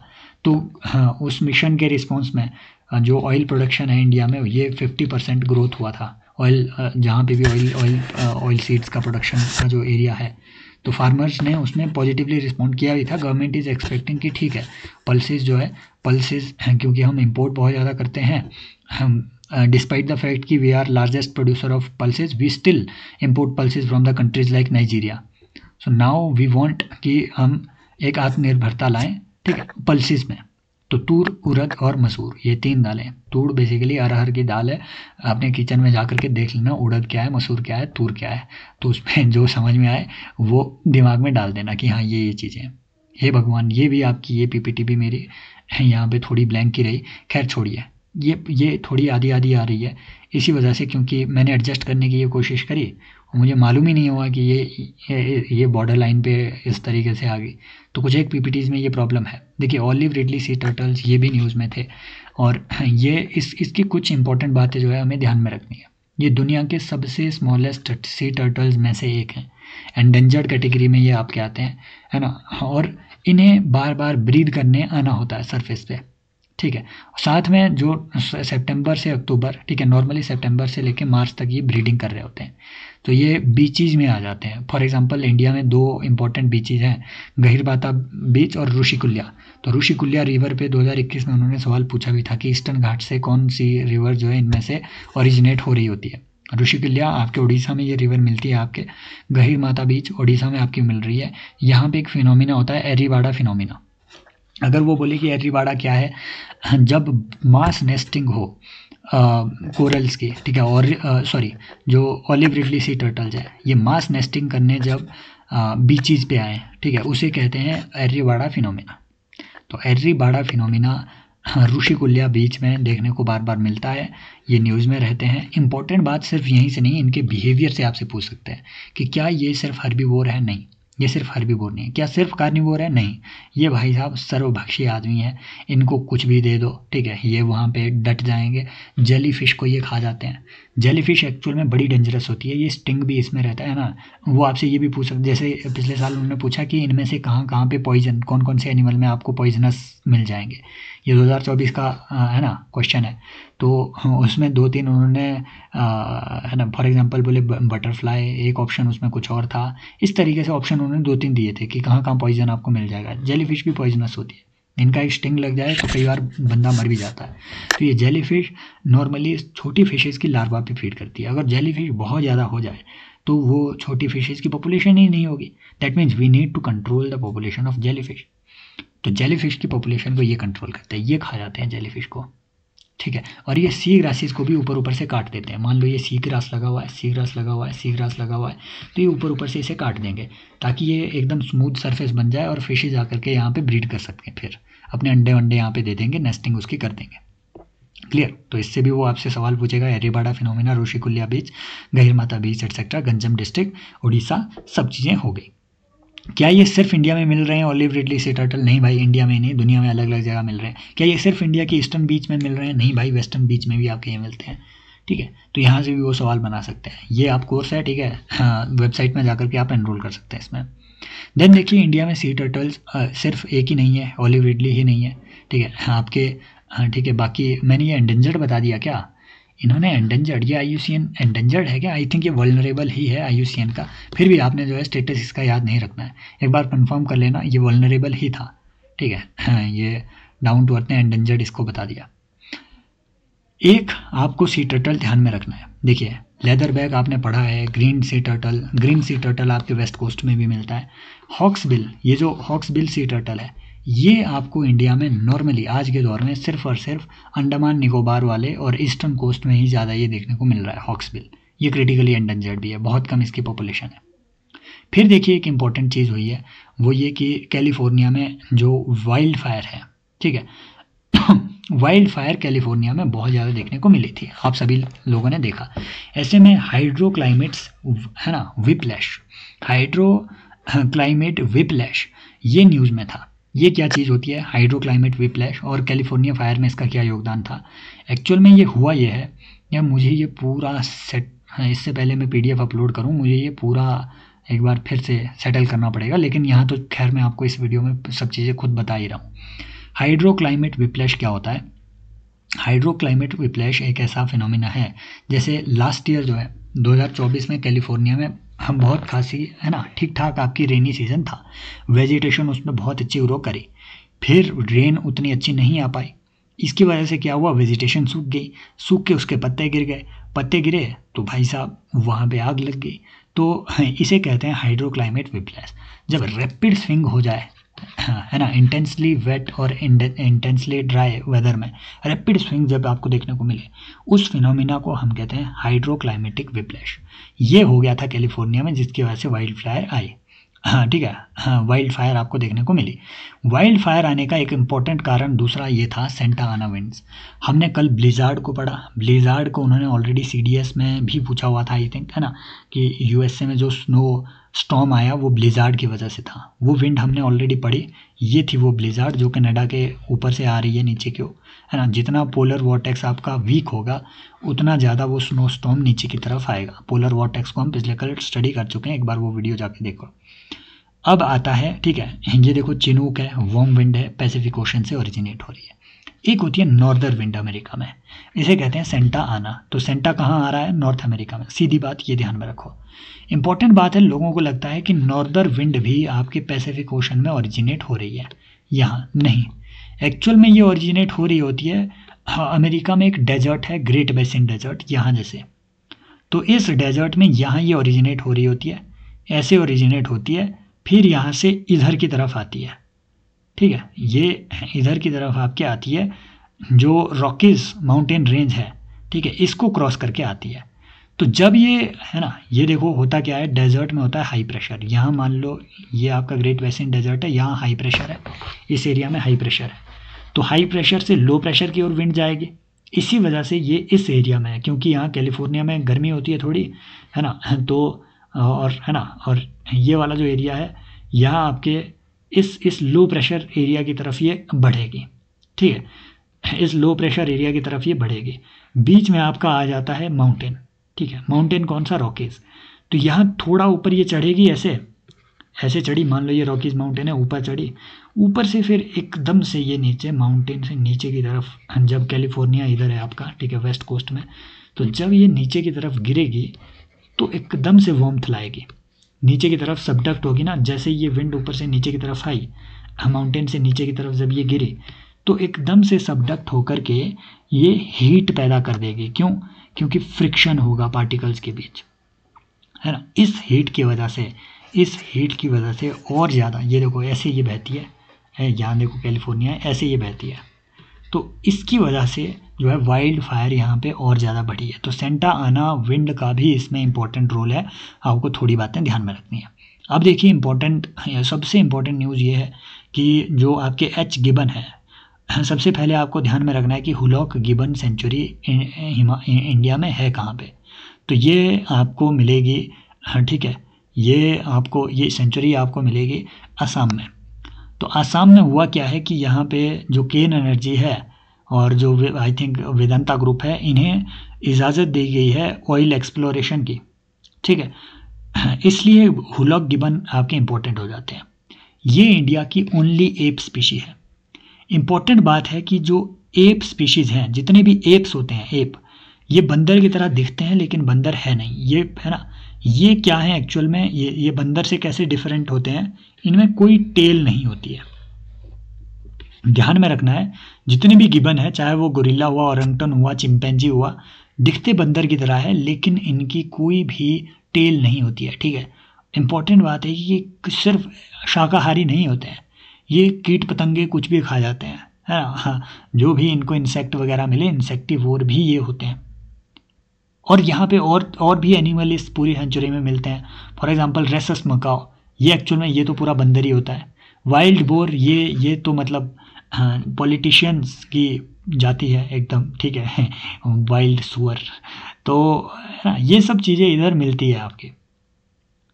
इम्पॉर्टेंट बात है कि फॉरेस्ट एडवाइजरी कमेटी इस पूरी आर्टिकल में आपको मेंशन होती हुई देखने को मिलेगी।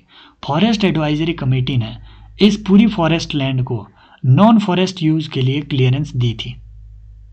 ठीक है, अब ये फॉरेस्ट एडवाइजरी कमेटी इंपॉर्टेंट हो जाती है कि एक्चुअल में ये फॉरेस्ट एडवाइजरी कमेटी है क्या। As per minister of state, जो जयराम रमेश जी हैं एनवायरनमेंट के लिए उस टाइम के 2010 का ये रिप्लाई मुझे मिला। ठीक है, पार्लियामेंट में फाइल किया हुआ ये रिप्लाई है, 2010 का है गाइस, मैं तभी बता रहा हूँ, पहले ही बता रहा हूँ आपको। तो ये मुझे एकदम से मिला जहाँ पूरी इन्फॉर्मेशन फॉरेस्ट एडवाइजरी कमेटी पे थी। तो ये एक स्टैट्यूटरी बॉडी होती है, सिर्फ रिकमेंडेटरी नेचर की होती है, इसका कोई अपना वो नहीं होता है। ठीक है, ये बस रिकमेंड कर देती है कि ठीक है ये वाला फॉरेस्ट एरिया है, हम रिकमेंड करते हैं कि ठीक है इसको आप क्लियरेंस दे सकते हो for non forest purpose, for non forest use. For example including mining के लिए अगर फॉरेस्ट लैंड का यूज़ करना हो तो forest advisory committee forest conservation act के तहत उसके लिए अपनी दे सकती है ना, अपनी सहमति दे सकती है, लेकिन वो रिकमेंडेटरी नेचर की होती है नॉर्मली, बस।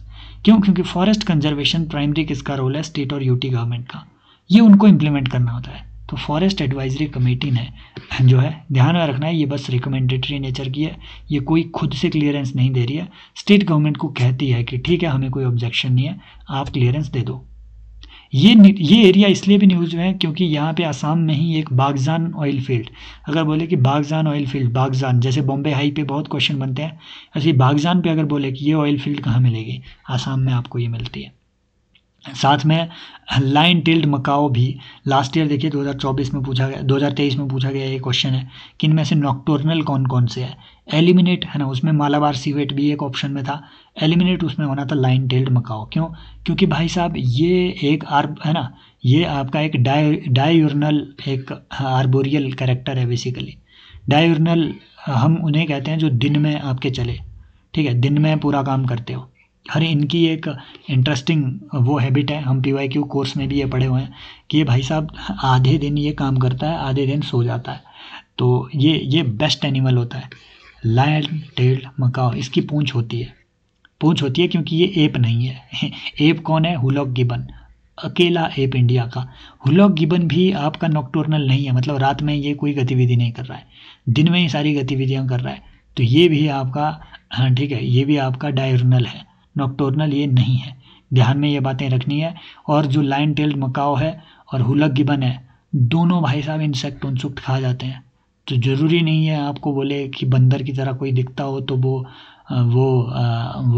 सिर्फ और सिर्फ हर्बीवोर ही होगा, नहीं, वो खा भी लेता है। समझ रहे हो? फिर देखिए ऑपरेशन ग्रीन टॉप, ये न्यूज़ में था। ऑपरेशन ग्रीन्स, एक्चुअल में ये ऑपरेशन ग्रीन्स क्या है, मैं फिर से बार बार आपको ये नहीं बोलने वाला कि है ना ये आपकी पीपीटी में कोई डिफेक्ट आ गया है। मैंने ये चेक भी नहीं किया, मैं डायरेक्टली रिकॉर्ड करने लग गया, उसके लिए सॉरी। लेकिन चीज़ें मैं पूरा एक्सप्लेन यहाँ पे कर रहा हूँ, कोई भी उसमें कोई है ना प्रॉब्लम नहीं आ रही है आपको। हाँ, पीपीटी अपलोड करने से पहले मैं इसको सेट ज़रूर कर लूँगा, इस पूरे जो भी इसके ठीक है होंगे। हाँ, अदरवाइज़ आपको पीपीटी की कोई ज़रूरत भी नहीं है। 10-12 लोगों ने मुझसे ऑलरेडी मांग दी हुई है, भाई पीपीटी दे दो, पीपीटी दे दो, पिछले सेशन की भी दे, भाई पीपीटी लेकर आप करेंगे भी कुछ नहीं। मैं तो शेयर कर दूंगा, लेकिन मैं आपको कह रहा हूँ आप करेंगे भी कुछ नहीं, क्योंकि ये पीपीटी पढ़ने में ही आप हफ्ता लगा दोगे अगर आपको पढ़नी है अकेले दम पे। समझ रहे हो? ये जो इंपॉर्टेंट पॉइंट है वो पूरे आर्टिकल से एक सेक्शन उठा करके मैंने यहाँ पे डाला हुआ है कि ये इंपॉर्टेंट है भाई, बाकी कचरा है। फिर ये एक सेक्शन आपको अगर सिर्फ पीपीटी से जाओ तो आपको ज़रूरी नहीं है समझ भी आ जाए। यहाँ से हमने ये जानना है कि ग्रीन्स ऑपरेशन जो है ये क्या चीज़ है। एक्चुअल में ये सिर्फ पेरिशेबल क्रॉप्स के लिए है, ध्यान में ये रखना है। पहले ये ग्रीन टॉप था, टमाटो, अनियन और पोटैटो, है ना, सिर्फ इन 3 क्रॉप्स के लिए था कि इन 3 क्रॉप को हम जो है अच्छी इनके पैकेजिंग, स्टोरेज, है ना, ग्रेडिंग, प्रोसेसिंग और इनके ट्रांसपोर्टेशन, ग्रीन टॉप के तहत इवन जो एरियल ट्रांसपोर्टेशन है, दैट मीन्स हवाई ट्रांसपोर्टेशन, तो उसकी भी फैसिलिटी का प्रोविज़न था इसमें कि, लेकिन बाद में फिर जो ठीक है, बाद में ये वाला कंपोनेंट इससे हटा दिया गया था। फिर इसे ऑपरेशन ग्रीन्स बना दिया गया और इसमें 22 पेरिशेबल क्रॉप्स। आज के दौर में अगर वो बोलेंगे सिर्फ ये 3 क्रॉप्स के लिए, नो, 22 पेरिशेबल क्रॉप्स के लिए पोस्ट हार्वेस्ट इंफ्रास्ट्रक्चर क्रिएट करना, ये ऑपरेशन ग्रीन्स का मकसद है। 2018 में लॉन्च हुई है, 2014 में नहीं। 2014 में ग्लोबल वार्मिंग आई थी, ठीक है, 2018 में ये लॉन्च हुई है। तो ध्यान में ये रखना है। तो फार्म गेट जो इंफ्रास्ट्रक्चर है वो क्रिएट करना इसका मेन मकसद है। अब आते हैं अगली इंपॉर्टेंट चीज़ में, वो है रिक्लेमिंग रबल। ये एक बहुत अच्छा आर्टिकल था अर्बन वेस्ट पे, सॉरी C&D वेस्ट पे। ये सबसे अच्छी चीज़ है, ये सबसे अच्छी चीज़ है। नीचे जो भी आपको मिलेगा, शुक्र है, हाँ शुक्र है ये कटा फटा नहीं आया। तो C&D वेस्ट पे ये है। C&D वेस्ट बेसिकली आपका कौन सा वेस्ट है? जो कंस्ट्रक्शन और डेमोलेशन का वेस्ट है, अर्बन कंस्ट्रक्शन और डेमोलेशन का वेस्ट। ध्यान में आपको ये बात रखनी है कि जो कंस्ट्रक्शन सेक्टर है, इंपॉर्टेंट बात है, जो बिल्डिंग सेक्टर है, 30% green house gas emission building sector से होता है एज पर UNEP कार्बन को, है ना, का sustainable building carbon initiative document. उस, है ना, sustainable building carbon initiative document में 30%, अकॉर्डिंग टू दैट 30% ग्लोबल जो एमिशन है वो बिल्डिंग सेक्टर से आ रहे हैं। ट्रांसपोर्टेशन सेक्टर से लगभग 30% कंट्रीब्यूशन हो रहा है।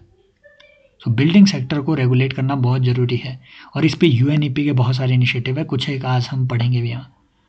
और जो ग्लोबल रिसोर्स एक्सट्रैक्शन है अराउंड 40%, ये आपको याद नहीं रखना है, स्टैटिस्टिक्स याद नहीं रखना है, मैं आपको बता रहा हूँ कि लगभग इतने वो आपसे इससे पूछ सकते हैं। स्टैट्स ये याद रखना है कि मान लो बिल्डिंग है, आपका घर है, आपने डेमोलिश कर दिया, तो है ना, मोस्टली आपका जितना भी डेमोलिशन का जो माल निकलेगा उसके बाद उसका कोई प्रोसेसिंग नहीं होने वाला है। इंडिया में सिर्फ 1% कंस्ट्रक्शन और डेमोलिशन वेस्ट जो है वो प्रोसेस हो रहा है, इतना ख़राब प्रोसेसिंग है। प्लास्टिक भी 8% प्रोसेस होता है इंडिया में, 8% प्रोसेसिंग है, इनका बस 1% प्रोसेसिंग है। और इनका जो कार्बन फुटप्रिंट है वो बहुत ज़्यादा है।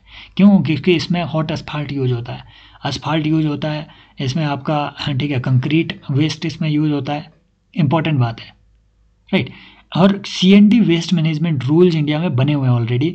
रूल के बारे में यहाँ से वो आपसे अच्छे स्टेटमेंट बना सकता है। इसमें ये मेंशन किया गया था कि अगर 1 मिलियन से ज़्यादा, 10 लाख से ज़्यादा पॉपुलेशन वाला कोई शहर है तो मैंडेटरीली उनको एक रिसाइकलिंग फैसिलिटी C&D वेस्ट के लिए बनानी पड़ेगी। है ना। और 80 to 90% CND waste can be recycled. Important बात यह है कि रिसाइकल्ड जो एग्रीगेट होते हैं, मान लो जैसे नॉर्मल आपका सीमेंट हुआ, नॉर्मल ब्रिक्स है मान लो, और या नॉर्मल टाइल है, तो वो अगर, है ना, वो अगर 100 यूनिट कार्बन डाइऑक्साइड अगर वो एमिट कर रही है, तो ये सिर्फ और सिर्फ 60 यूनिट करेगा जो रिसाइकल्ड एग्रीगेट है। तो इतना ज़्यादा इसका पोटेंशियल है कार्बन सिक्वेस्ट्रेशन का, ये ध्यान में रखना है CND वेस्ट पे। अब देखो यहाँ से कुछ इंपॉर्टेंट बात, देखो मुझे ये बताने की बार बार ज़रूरत नहीं है कि ऐसा क्वेश्चन आया था। जब मैं कह रहा हूँ कि ये PYQ है, दैट मीन्स ये PYQ है। UPSC ने सस्टेनेबल बिल्डिंग क्लाइमेट इनिशिएटिव पे ऑलरेडी सवाल पूछा है, कॉमन कार्बन मैट्रिक पे ऑलरेडी सवाल पूछा है, दोनों बिल्डिंग सेक्टर से आने वाले एमिशन से रिलेटेड है। सिमिलरली वो आपसे ये सवाल अच्छा पूछेगा कि ग्लोबल ABC ये अलायंस क्या चीज़ है, global alliance for building and construction, ये UNEP का अलायंस है, ध्यान में रखना है। अब दूसरी बात, अलायंस जहाँ जहाँ भी दुनिया में मेंशन होगा कि global alliance for this, global alliance for mangrove, that means इसमें ना सिर्फ कंट्रीज़ पार्टिसिपेट कर रही होती है, NGOs, कंपनियाँ बहुत सारे हैं ना, एनवायरमेंटल स्टेक होल्डर्स, डिफरेंट लोग जो इसमें पार्टिसिपेट कर रहे होते हैं, तभी इसका नाम अलायंस है, सिंपल बात। फिर इसी अलायंस के अंडर इम्पॉर्टेंट बात भाई साहब ये है, 2023 में एक इम्पॉर्टेंट ये चीज़ हुई, दैट इज़ कि UNEP ने, ठीक है, UNEP ने ये फ्रांस और ये जो गवर्नमेंट्स है, मोरक्को वगैरह की गवर्नमेंट याद रखने की जरूरत नहीं है, बट UNEP के एजेस के अंडर ही हुआ है, बिल्डिंग्स ब्रेक थ्रू करके एक नया इनिशिएटिव लाया गया है। India is not a member of building breakthrough, जैसे India is not a member of global methane plus, ऐसे ही बिल्डिंग्स ब्रेक थ्रू जो कि UNEP का एक इनिशिएटिव है कि जो नेट जीरो एमिशंस है फ्रॉम बिल्डिंग सेक्टर बाय 2030 इसे लाया जाए, तो वो जो बिल्डिंग्स ब्रेक थ्रू है ना, बिल्डिंग्स ब्रेक थ्रू करके एक इनिशिएटिव लाया गया है। ये अगर वो पूछे किसका है, UNEP का इनिशिएटिव है, India is not a member of it.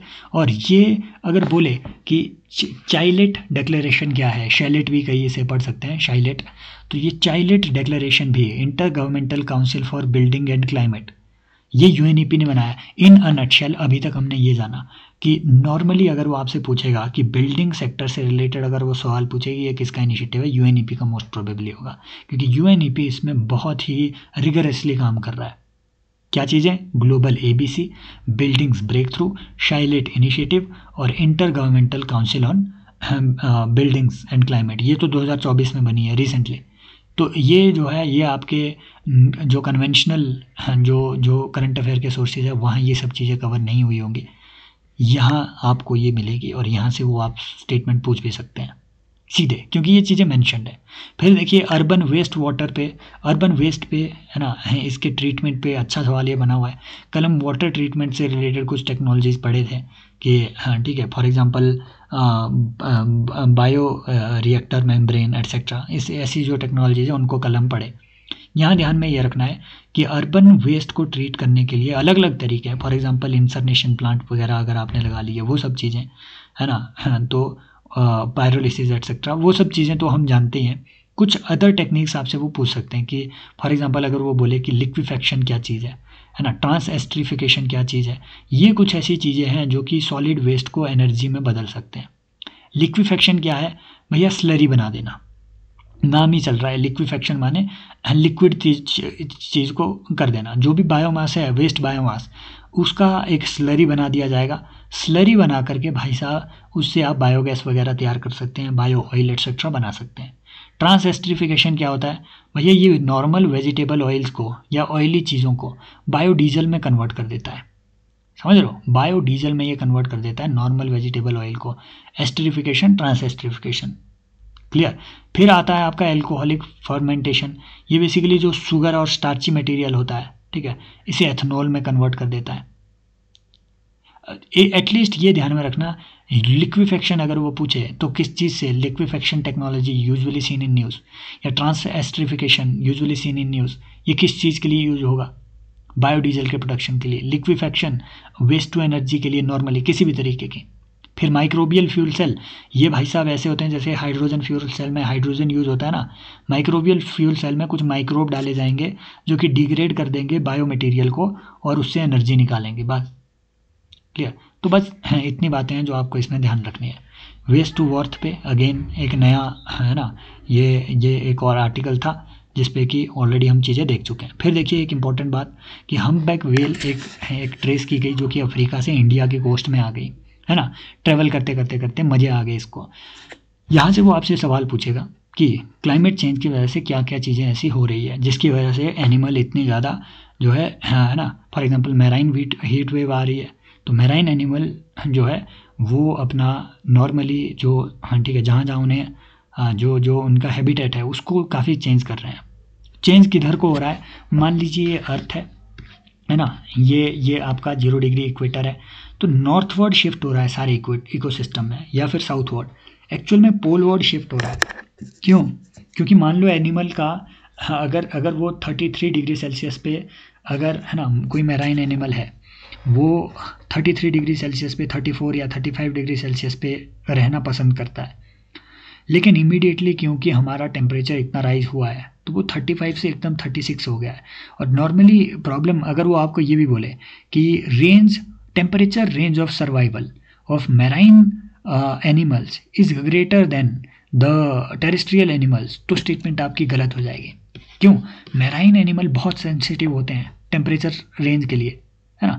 आपके जो ओशन है, ओशन में टेम्परेचर बहुत ही स्लोली चेंज होता है, बहुत स्लो। तभी आप, है ना, हम ये जियोग्राफी में ऑलरेडी पढ़े हुए हैं कि जो एनुअल रेंज ऑफ टेम्परेचर है वो वाटर बॉडीज़ में बहुत कम होता है कंपेयर टू योर, ठीक है, योर कॉन्टिनेंट्स। ऐसा क्यों होता है? क्योंकि कॉन्टिनेंट बहुत जल्दी ठंडे हो जाते हैं, बहुत जल्दी गर्म भी हो जाते हैं। ओशन काफ़ी ज़्यादा टाइम लेते हैं वाटर बॉडीज़, है ना। इसी वजह से वाटर बॉडीज़ में रहने वाले एनिमल्स ये एक सर्टेन जो टेम्परेचर लिमिट है उसी के लिए अडेप्टेड होते हैं, सिर्फ उसी टेम्परेचर लिमिट में ये रहना पसंद करते हैं।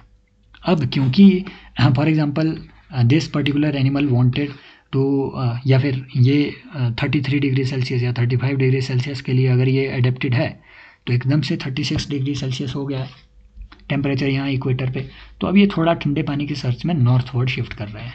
तो जितने भी इकोसिस्टम में पोलवर्ड शिफ्ट उसमें देखने को मिला है, नंबर 1। दूसरा, इसको ट्रैक करने के लिए फेशियल रिकग्निशन टेक्नोलॉजी का यूज़ किया था।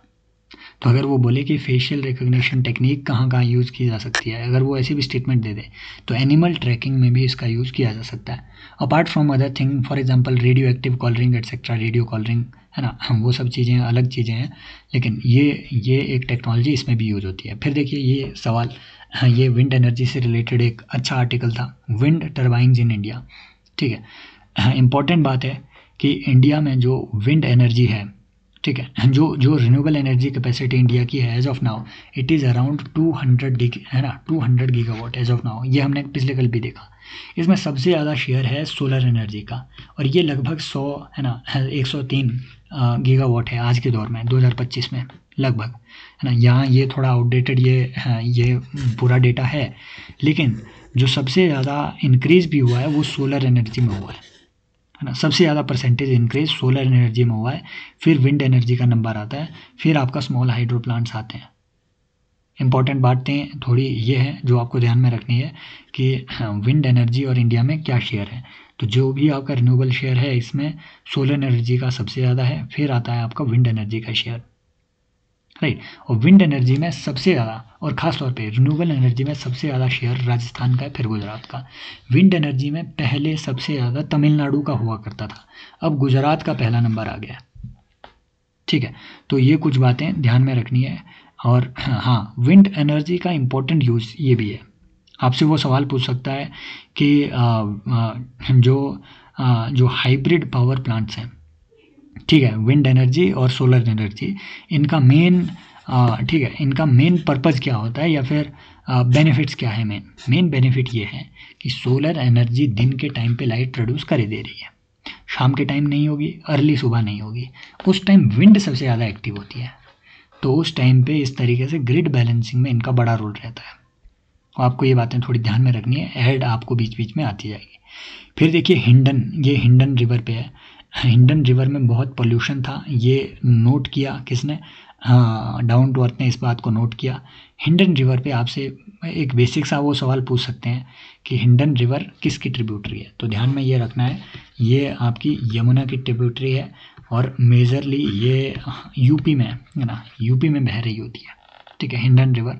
और हाँ, और ये बस यूपी में ही, ठीक है, वहाँ पे ज़्यादा ये। और इसकी जो ट्रिब्यूटरीज हैं कृष्णी और काली, वो पूछे कि कृष्णी और काली ट्रिब्यूटरी हैं। देखो, काली नदी जो है एक तो नेपाल से भी आती है कि काली ही शारदा है, शारदा ही सरयू है। तो वो जो रिवर है काली रिवर, वो वो रिवर अलग है, ये रिवर अलग है। कृष्णी और काली इसकी भी ट्रिब्यूटरी है हिंडन रिवर की। तो हिंडन अब थोड़ा नाले जैसा ही हो गई है, बहुत पोल्यूटेड है, लेकिन हिंडन रिवर के आसपास 7 करोड़ से ज़्यादा लोग रहते हैं।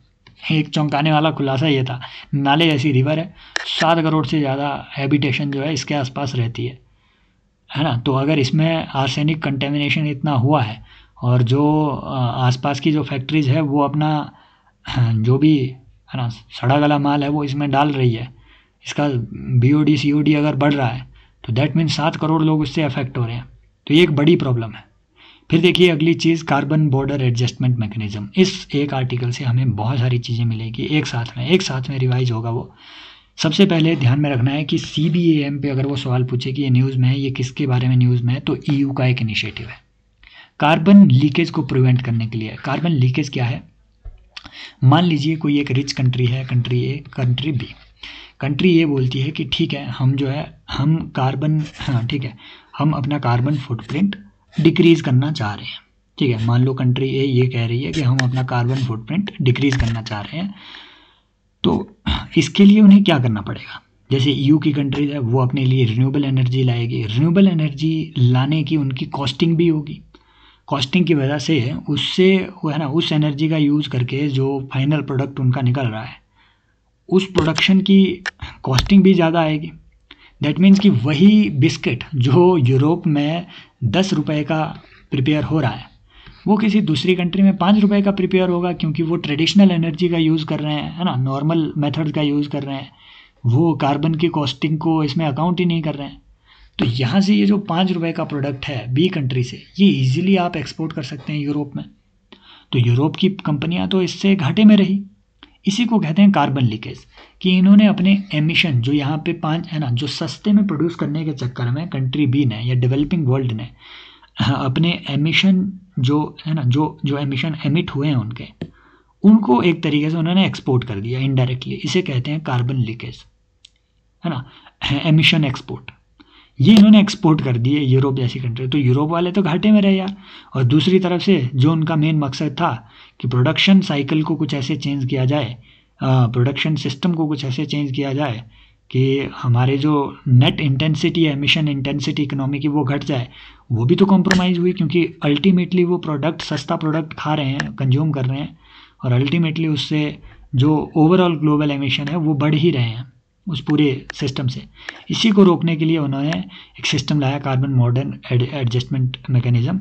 तो अब जो ये 5 रुपए वाली यहाँ से बिस्किट आ रही थी, इस पे ये 5 रुपए टैक्स लगा देंगे, बोलेंगे कि ये तुमने जो एमिशन किए हैं उसकी कॉस्टिंग हम तुम पे लगा रहे हैं। This is known as border carbon pricing. Border पे यहाँ पे इस पे आप जो है कस्टम लगा देंगे, कार्बन कस्टम, पेगुवियन टैक्स इसे आप कहते हैं, ठीक है। और ये क्यों लाया जा रहा है और ये किस चीज़ के थ्रू आप लगाएंगे? EU में एक अलग से एमिशन ट्रेडिंग सिस्टम चलता है, और EU का EU ETS चलता है, ठीक है, यूरोपियन यूनियन का एमिशन ट्रेडिंग सिस्टम है। वहाँ पे वो एमिशन ट्रेड करते हैं, कंट्रीज आपस में एमिशन रिडक्शन सर्टिफिकेट्स को वो ट्रेड करते हैं, ठीक है। ये बिल्कुल बेसिक है, इसको एक्सप्लेन करने की मुझे ज़रूरत नहीं है कि एमिशन ट्रेडिंग सिस्टम क्या चीज़ होती है।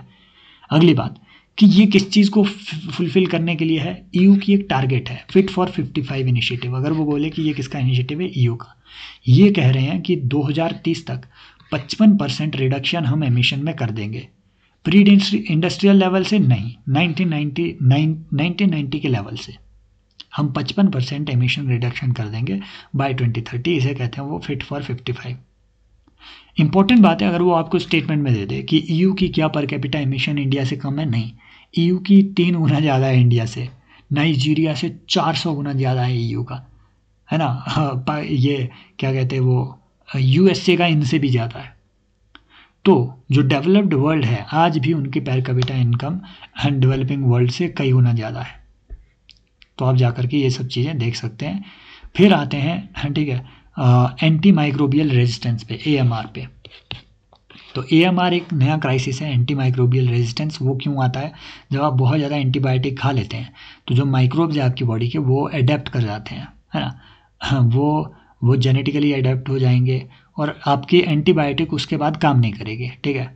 तो अभी जुकाम के लिए आप गोली ले रहे हैं, कल को मान लो आपका कोई ऑर्गन बड़ा डेंजरसली ख़राब हो गया तो उसमें आपका एंटीबायोटिक काम ही नहीं करेगा। क्यों? क्योंकि उस एंटीबायोटिक के लिए, या कल को आपको भीषण बुखार आ गया तो उस एंटीबायोटिक के लिए ऑलरेडी आपका बॉडी के जो हार्मफुल बैक्टीरिया है वो ऑलरेडी अडेप्ट हो चुके हैं। इसी चीज़ को हम कहते हैं एंटीबायोटिक, ठीक है, AMR, anti microbial resistance. Anti microbial resistance के लिए दुनिया में कई सारे इनिशिएटिव लाए जा रहे हैं। WHO को इम्पॉर्टेंट कुछ इनिशिएटिव है, जैसे global action plan for AMR अगर वो बोले तो ये WHO का है। वन हेल्थ अप्रोच को इसके थ्रू वो प्रमोट करने की कोशिश कर रहे हैं। वन हेल्थ अप्रोच क्या है आपको मालूम है, तभी आप यहाँ पे बैठे हुए हैं। अगर वो बोले कि अवेयर टूल किट, ये किसकी टूल बुक है? ये है ना, ये WHO की टूल बुक है। ये क्या कहते हैं कि जितने भी एंटी बैक्टीरियल ड्रग्स हैं उनको आप एक्सेस, वॉच और रिजर्व 3 कैटेगरी में डाल दो। एक्सेस वो जो कि इजीली अवेलेबल हो, वॉच वो जो कि, है ना, जो कि बहुत ही सेंसिटिव थोड़ी ड्रग्स हो, जिनको कि आप बहुत पीरियोडिकली, मतलब बिना डॉक्टर के प्रेस्क्रिप्शन के, बिना डॉक्टर के प्रेस्क्रिप्शन से तो कुछ भी नहीं यूज़ करना है, बल्कि वॉच कैटेगरी की वो है जिनको आपने बहुत रेयरली यूज़ करना है। क्योंकि मान लो अगर उसके खिलाफ एंटी माइक्रोबियल रेजिस्टेंस बढ़ गई तो भाई प्रॉब्लम हो जाएगी। क्यों? क्योंकि वो क्रिटिकल ड्रग्स हैं। फिर रिजर्व कैटेगरी के, बहुत ही क्रिटिकल जो हो, ठीक है, इनका ये कुछ ऐसी ड्रग्स हैं जिनका यूज़ उस केस में भी किया जा सकता है जब AMR डेवलप हो गया है बॉडी में। तो ऐसी 3 डिफरेंट कैटेगरी में अवेयर, ये एक इनिशिएटिव है, इन 3 डिफरेंट कैटेगरीज में ड्रग्स को बांटा गया है। फिर अगर वो बोले कि global anti microbial resistance and use surveillance system, glass system, ये ग्लास WHO ने प्रमोट किया है। ग्लास ऊपर हमने पढ़ा ग्लोबल ABC इनिशिएटिव किसका था? UNEP का था, है ना। हाँ, शैलियट इनिशिएटिव, शैलियट प्लेस, ये किसके थे? UNEP के थे। और हाँ, ठीक है, वो बिल्डिंग से related sustainable building climate initiative, है ना, वो सब चीज़ें UNEP की थी। यहाँ ये WHO को कुछ इनिशिएटिव हमने पढ़े इंपॉर्टेंट। फिर देखिए ग्लोबल प्लास्टिक ट्रीटी है ना, ये न्यूज़ में थी, ये न्यूज़ में, है ना, इन्होंने ये चीज़ें यहाँ पे कवर की हुई है डाउन टू अर्थ में। ग्लोबल प्लास्टिक ट्रीटी एक्चुअल में अभी तक साइन नहीं हुई है, तो कोई ज़रूरत नहीं है इसको पढ़ने की, अभी तक ये साइन नहीं की है। UN अभी भी, है ना, कोशिश ही कर रहा है कि ये साइन हो जाए, लेकिन अभी तक कुछ भी इसमें सब्सटेंशियल नहीं निकला है। 9% ही ऐसे प्लास्टिक है जो कि अभी, हाँ ठीक है, रिसाइकल हो रहे हैं। हमने पढ़ा था ऊपर कि बिल्डिंग का जो वेस्ट है उसका सिर्फ और सिर्फ 1% ही अभी साइकिल हो रहा है। ऐसे में एक और ट्रीटी रहती है, BBNJ treaty, BBNJ, protecting the biodiversity beyond national jurisdiction. National jurisdiction क्या है? 200 नॉटिकल माइल के बियॉन्ड जाकर के, 200 नॉटिकल माइल तक तो आपका एक्सक्लूसिव इकोनॉमिक जोन होता है ना। इसके बियॉन्ड जाकर के जो एरिया होता है उसे हम कहते हैं हाई सी। तो उस हाई सी में बायोडाइवर्सिटी को कौन प्रोटेक्ट करेगा, ये डिसाइड करने के लिए BBNJ ट्रीटी या फिर ट्रीटी ऑन हाई सी, ये है ना, ये नई ट्रीटी लाई गई है। ये UN क्लॉज के तहत लाई गई है ना, UN convention on law of seas के अंडर ही ये ट्रीटी लाई गई है, BBNJ ट्रीटी। और ये लीगली बाइंडिंग ट्रीटी जरूर है। इंडिया ने इसे साइन कर लिया है, इंपॉर्टेंट बात ये ध्यान में रखनी है, इंडिया ने इसे साइन कर लिया है, बट ये अभी भी एनफोर्स नहीं की गई है। क्यों? इसे एनफोर्स करने के लिए मिनिमम 60 रेटिफिकेशन चाहिए। अभी तक 21 कंट्री ने ही इसे रेटिफाई किया हुआ है। बस इतनी सी बात है।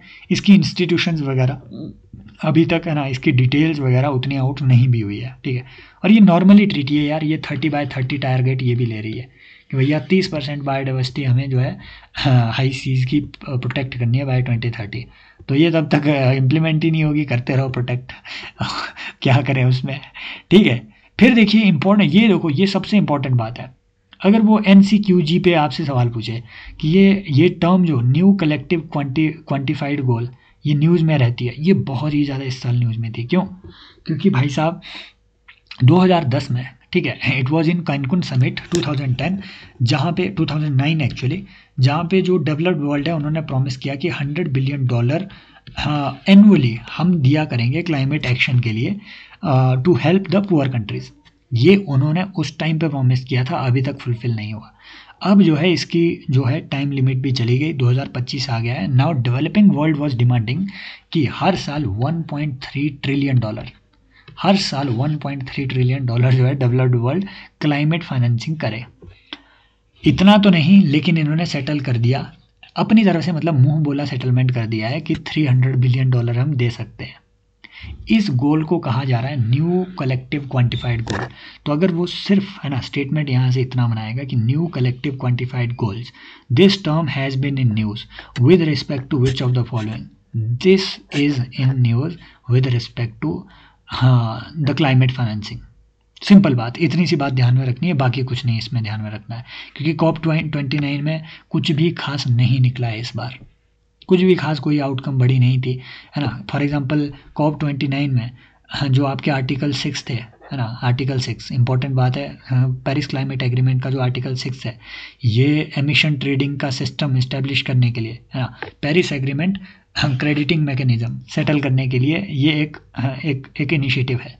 इसमें ये बात लिखी गई है कि कंट्रीज़ आपस में एमिशन ट्रेड करने के लिए एक सिस्टम बनाया है, एमिशन ट्रेडिंग सिस्टम।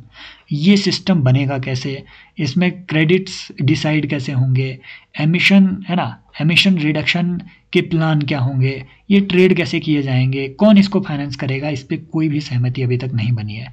स्टेटमेंट में वो आपसे पूछेगा कि article 6 of COP has been in news, या फिर of UNFCCC has been in news, Paris climate deal has been in news with respect to which of the following, with respect to emission trading platform या climate financing. फिर देखिए seaweed farming, India इसे बहुत promote कर रहा है, लेकिन important बात यह है कि एक इन्वेजिव सीवीड है के अल्वरेजी से याद रखना है, अल्वरेजी। ये नॉर्मली वियतनाम जैसे एरिया में ये पाया जाता है। सीवीड एक्चुअल में एल्गी होती है, बड़ी बड़ी मैराइन एल्गी, उसे कहते हैं सीवीड। सी ग्रास होता है बिल्कुल पौधा, है ना, ये होता है प्लांट सी ग्रास। ये जो सीवीड है ये होती है एल्गी, बड़ी एल्गी। तो ये जो सीवीड है तमिलनाडु जैसे एरिया में ज़्यादा कल्टीवेट की जा रही है।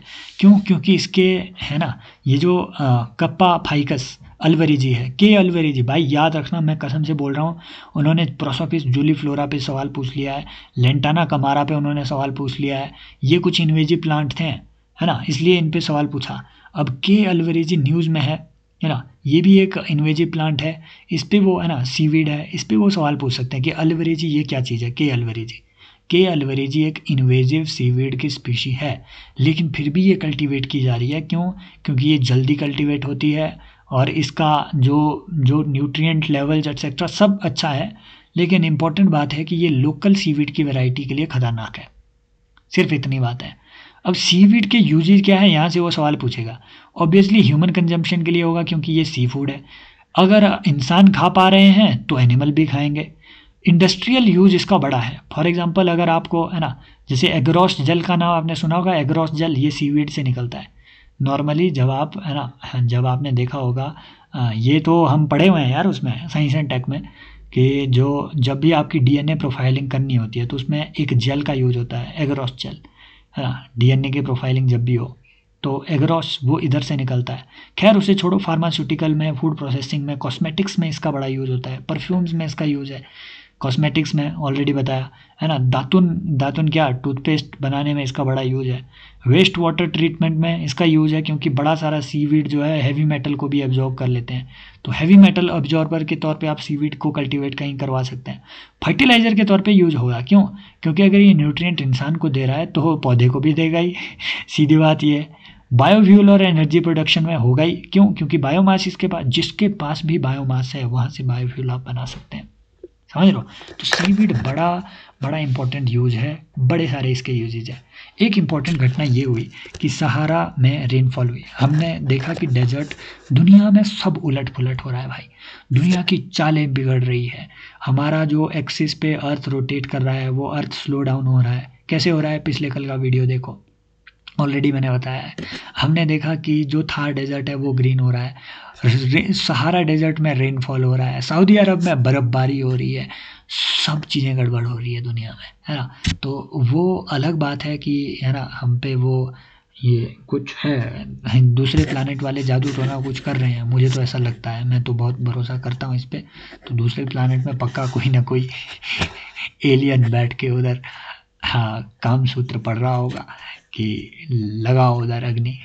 खैर, ये रेनफॉल जो है सहारा में, ये है ना, रेनफॉल देखने को मिली है। और इम्पॉर्टेंट बात है, आपसे सवाल दो ही चीज़ें वो आपसे पूछेंगे खास तौर पे कि रेनफॉल सहारा में क्यों बढ़ी होगी। Number one, northward shift in ITCZ। मान लीजिए ये अफ्रीका है, मान लीजिए ये अफ्रीका है ना, मान लीजिए ये अफ्रीका जैसा कुछ है, यहाँ से आपका इक्वेटर क्रॉस करता है अफ्रीका में, सहारा लगभग यहाँ है। नॉर्मली ITCZ इधर आपके पाया जाता है, बट इस ITCZ, नंबर वन, ITCZ अब एक्सपेंड हो रहा है। ITCZ क्या होता है आप सभी को मालूम है कि नॉर्थ और साउथ से विंड्स यहाँ पे आकर के कन्वर्ज तो नहीं करती है, राइज ज़रूर कर जाती है। कन्वर्ज क्यों नहीं कर पाती है? क्योंकि यहाँ टेम्परेचर इतना ज़्यादा होता है कि वो एकदम ऊपर राइज कर जाए, कन्वेक्शन यहाँ पे होता है, जिसकी वजह से ITCZ पे बहुत रेनफॉल भी होती है। लो प्रेशर का जोन होता है। अब ये लो प्रेशर का जोन नॉर्थवर्ड भी थोड़ा शिफ्ट हो गया है। क्यों? क्योंकि भाई साहब टेम्परेचर इतना राइज हो गया है, समझ लो, टेम्परेचर इतना राइज हो गया है, बहुत ही ज़्यादा टेम्परेचर हैवी आपका राइज हो गया है, तो सहारा का आधा एरिया ये भी कवर कर रहा है। दूसरी बात, इंपॉर्टेंट बात, कि ये जो अटलांटिक है, अटलांटिक वार्मिंग भी साथ में हो रही है। वार्म जितना ज़्यादा होगा मॉइस्चर यहाँ से ऊपर उठेगा, और जो हवाएं हैं वो यहाँ सहारा में उसको रेनफॉल फिर करवा देगी, है ना, जो भी लोकल विंड्स हैं। सो इम्पॉर्टेंट बात है, आपको ध्यान, आप मुझे बताएंगे कि केप डॉक्टर विंड ये कहाँ चलती है, और हाँ ठीक है, और हरमटन विंड को हम डॉक्टर विंड क्यों कहते हैं, आप मुझे ये भी बताएंगे। PYQ रिसर्च प्रोग्राम में ये सब चीज़ें डिस्कस हुई है, कमेंट सेक्शन में, है ना, आप जो है पार्टिसिपेट करते रहिए। फिर देखिए सबसे इम्पोर्टेंट बात ये भी एक और चीज़ कि भैया जो वेस्टर्न घाट है, वेस्टर्न घाट इम्पॉर्टेंट बात है कि ये बहुत ही फ्रेजाइल एरिया है। इसमें एक इम्पॉर्टेंट बात मेंशन की गई है इको सेंसिटिव जोन की। तो वेस्टर्न घाट में एक बड़ा इंपॉर्टेंट एरिया है ये इको सेंसिटिव जोन, बहुत ज़्यादा है ना। For example Kasturi Rangan committee ने बोला था कि 37% ऑफ जो वेस्टर्न घाट है इसे इकोलॉजिकली फ्रेजाइल एरिया या इको सेंसिटिव जोन कंसिडर किया जाए, घोषित किया जाए। अभी इको सेंसिटिव जोन क्या है? इको सेंसिटिव जोन एक्चुअल में मेंशन एनवायरनमेंट प्रोटेक्शन एक्ट में नहीं किए गए हैं, लेकिन ये डिक्लेयर किए जाते हैं under special powers available with the central government under environment protection act. Eco sensitive zone को कौन डिक्लेयर करेगा? Ministry of environment, forest and climate change. और ये मिनिस्ट्री ऑफ एनवायरनमेंट की वेबसाइट से ही ली गई इन्फॉर्मेशन है कि 10 किलोमीटर जो बाउंड्रीज हैं, बाउंड्री के, है ना, नेशनल पार्क और वाइल्ड लाइफ सेंचुरी के, मान लो ये नेशनल पार्क है, तो नेशनल पार्क के around 10 kilometre, wild life sanctuary के अराउंड 10 किलोमीटर का एरिया इको सेंसिटिव जोन, एक बफर जोन के तौर पे घोषित किया जाएगा। ये हार्ड एंड फास्ट रूल नहीं है कि 10 किलोमीटर ही हो, ये वेरी भी कर सकता है, स्टेट गवर्नमेंट डिसाइड करेगी, है ना।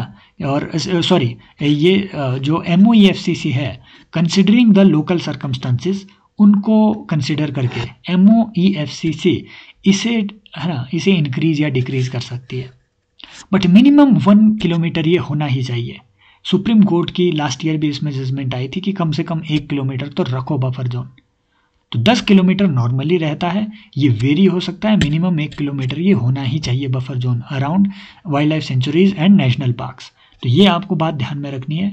मेंशन तो नहीं किया गया एनवायरनमेंट प्रोटेक्शन एक्ट में, लेकिन अंडर सबसेक्शन 3B ये डिक्लेयर जरूर कर देता है इकोलॉजिकली फ्रेजाइल, है ना, as a ecologically fragile zone, है ना।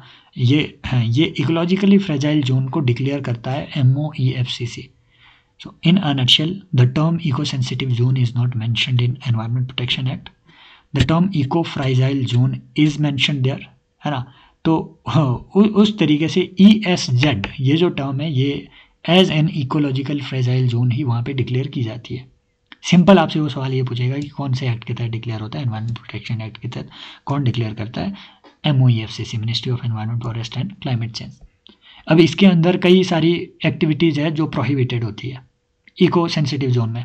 फॉर एग्जांपल कमर्शियल माइनिंग, है ना, हाँ, मिल्स वगैरह इस्टेब्लिश करना, इंडस्ट्रीज इस्टेब्लिश करना, ये दृष्टि IAS से लिया गया है सीधा वहाँ से। और कुछ परमिटेड होती है, फॉर एग्जांपल रिन्यूएबल एनर्जी के अगर आपने सोर्सेज को वहाँ पे हार्नेस करना है, horticultural practices, rain water harvesting etcetera, ये तो अच्छी चीज़ें, ऑर्गेनिक फार्मिंग, तो ये है ना, ये पार्शियल एक्टिविटीज़ है जो कि आपकी प्रोटेक्टेड होती है, परमिटेड होती है, कुछ रेगुलेटेड एक्टिविटी है, जैसे commercial use of natural water etcetera, electrical cables etcetera, तो कहाँ कहाँ बिछाई जाएगी ये भी रेगुलेटेड होता है। ठीक है, इंपॉर्टेंट बात। फिर देखिए ये एक इंपॉर्टेंट चीज़ है, सेल्विनिया मोलेस्टा। यहाँ से बस ये चीज़ आपको थोड़ा ध्यान में रखना है, मोलेस्टा। हाँ ठीक है, मैं बताता हूँ ये कैसे आपने याद रखना है। एक्चुअल में सेल्विनिया मोलेस्टा, इसे चाइनीज़ झालर भी कहते हैं। ये भी एक इन्वेजिव वीड प्लांट है, अगर वो बोले इन्वेजिव वीड है एक्चुअल में ये, और ये आपके जो वाटर बॉडीज़ है उसमें ये ग्रो कर जाता है, सेल्विनिया मोलेस्टा। तो ये वाटर बॉडीज़ को मोलेस्ट कर देता है, सेल्विनिया मोलेस्टा वाटर बॉडीज़ को मोलेस्ट करने वाला ये एक वीड है। ठीक है, एक इस तरीके का वीड होता है, और भाई ये पूरा परत बना देता है, पूरा परत बना। मान लो ये वाटर बॉडी है, इसके ऊपर पूरा वाटर बॉडी के ऊपर ये पूरा वीड ग्रो कर जाएगा, जिसकी वजह से जो नीचे के आपके बेंथिक जो एनिमल है या फिर निचले लेयर में जो आपके वाटर बॉडी में मछलियाँ रह रही है, उनको ऑक्सीजन मिल नहीं रही है, सनलाइट मिल नहीं रही है, एल्गी वहाँ ग्रो कर नहीं पा रही है, तो वो खाएंगी क्या बेचारी, सेल्विनिया मोलेस्टा। तो ये एक बड़ी प्रॉब्लम थी सेल्विनिया मोलेस्टा, है ना, कमली, इसे चाइनीज़ झालर भी कह रहे हैं उधर। इसको अगर इसे ट्रीट करना था, है ना, यूपी में ही ये एमपी की एक पॉन्ड में ये बात देखी गई, एक पॉन्ड में ये ग्रो कर गई थी, और एस्टिमेटेड कॉस्ट थी अगर उसे वहाँ से रिमूव करवाया जाता तो 6-7 करोड़ लग जाते। इन्होंने एक काम किया कि ब्राज़ील से एक इंसेक्ट को लाया, और उस इंसेक्ट ने इसे एकदम साफ कर दिया। तो ब्राज़ील का एक इंसेक्ट, अब उस इंसेक्ट का आपको नाम याद नहीं रखना है, बिल्कुल भी नहीं, ध्यान में ये रखना है कि सेल्विनिया मोलेस्टा नाम की एक ऐसी, है ना, चाइनीज़ झालर है जो कि परेशान कर रही है इंडिया में, और है ना, एक ये वाला इंसेक्ट इन्होंने लाया, उसमें छोड़ा, इसने पूरा वो साफ़ कर दिया, पूरा खा लिया। फिर देखिए जामुन पे एक अच्छा आर्टिकल था, जैसे मैंने आपको बताया ना, फिग पे उन्होंने अपना एक आर्टिकल छापा, उस पर सवाल बन गया। जामुन पे भी कल हमने देखिए मेथी का पढ़ा, है ना, कल हमने गाजर का पढ़ा, काली गाजर का, कल हमने आंवले का पढ़ा। काली गाजर और आंवला ये नाइट्रोजन फिक्सेशन नहीं कर रहे थे, मेथी कर रही थी। काली, है ना, ये जो जामुन है, काली जामुन, बेसिकली ये जामुन आपने खाया भी होगा। इंपॉर्टेंट बात है, एंटी माइक्रोबियल प्रॉपर्टी इसकी होती है, तो जो बरसात में आपको माइक्रोबियल बीमारी होती है उससे रोकने में बड़ा इसका रोल होता है।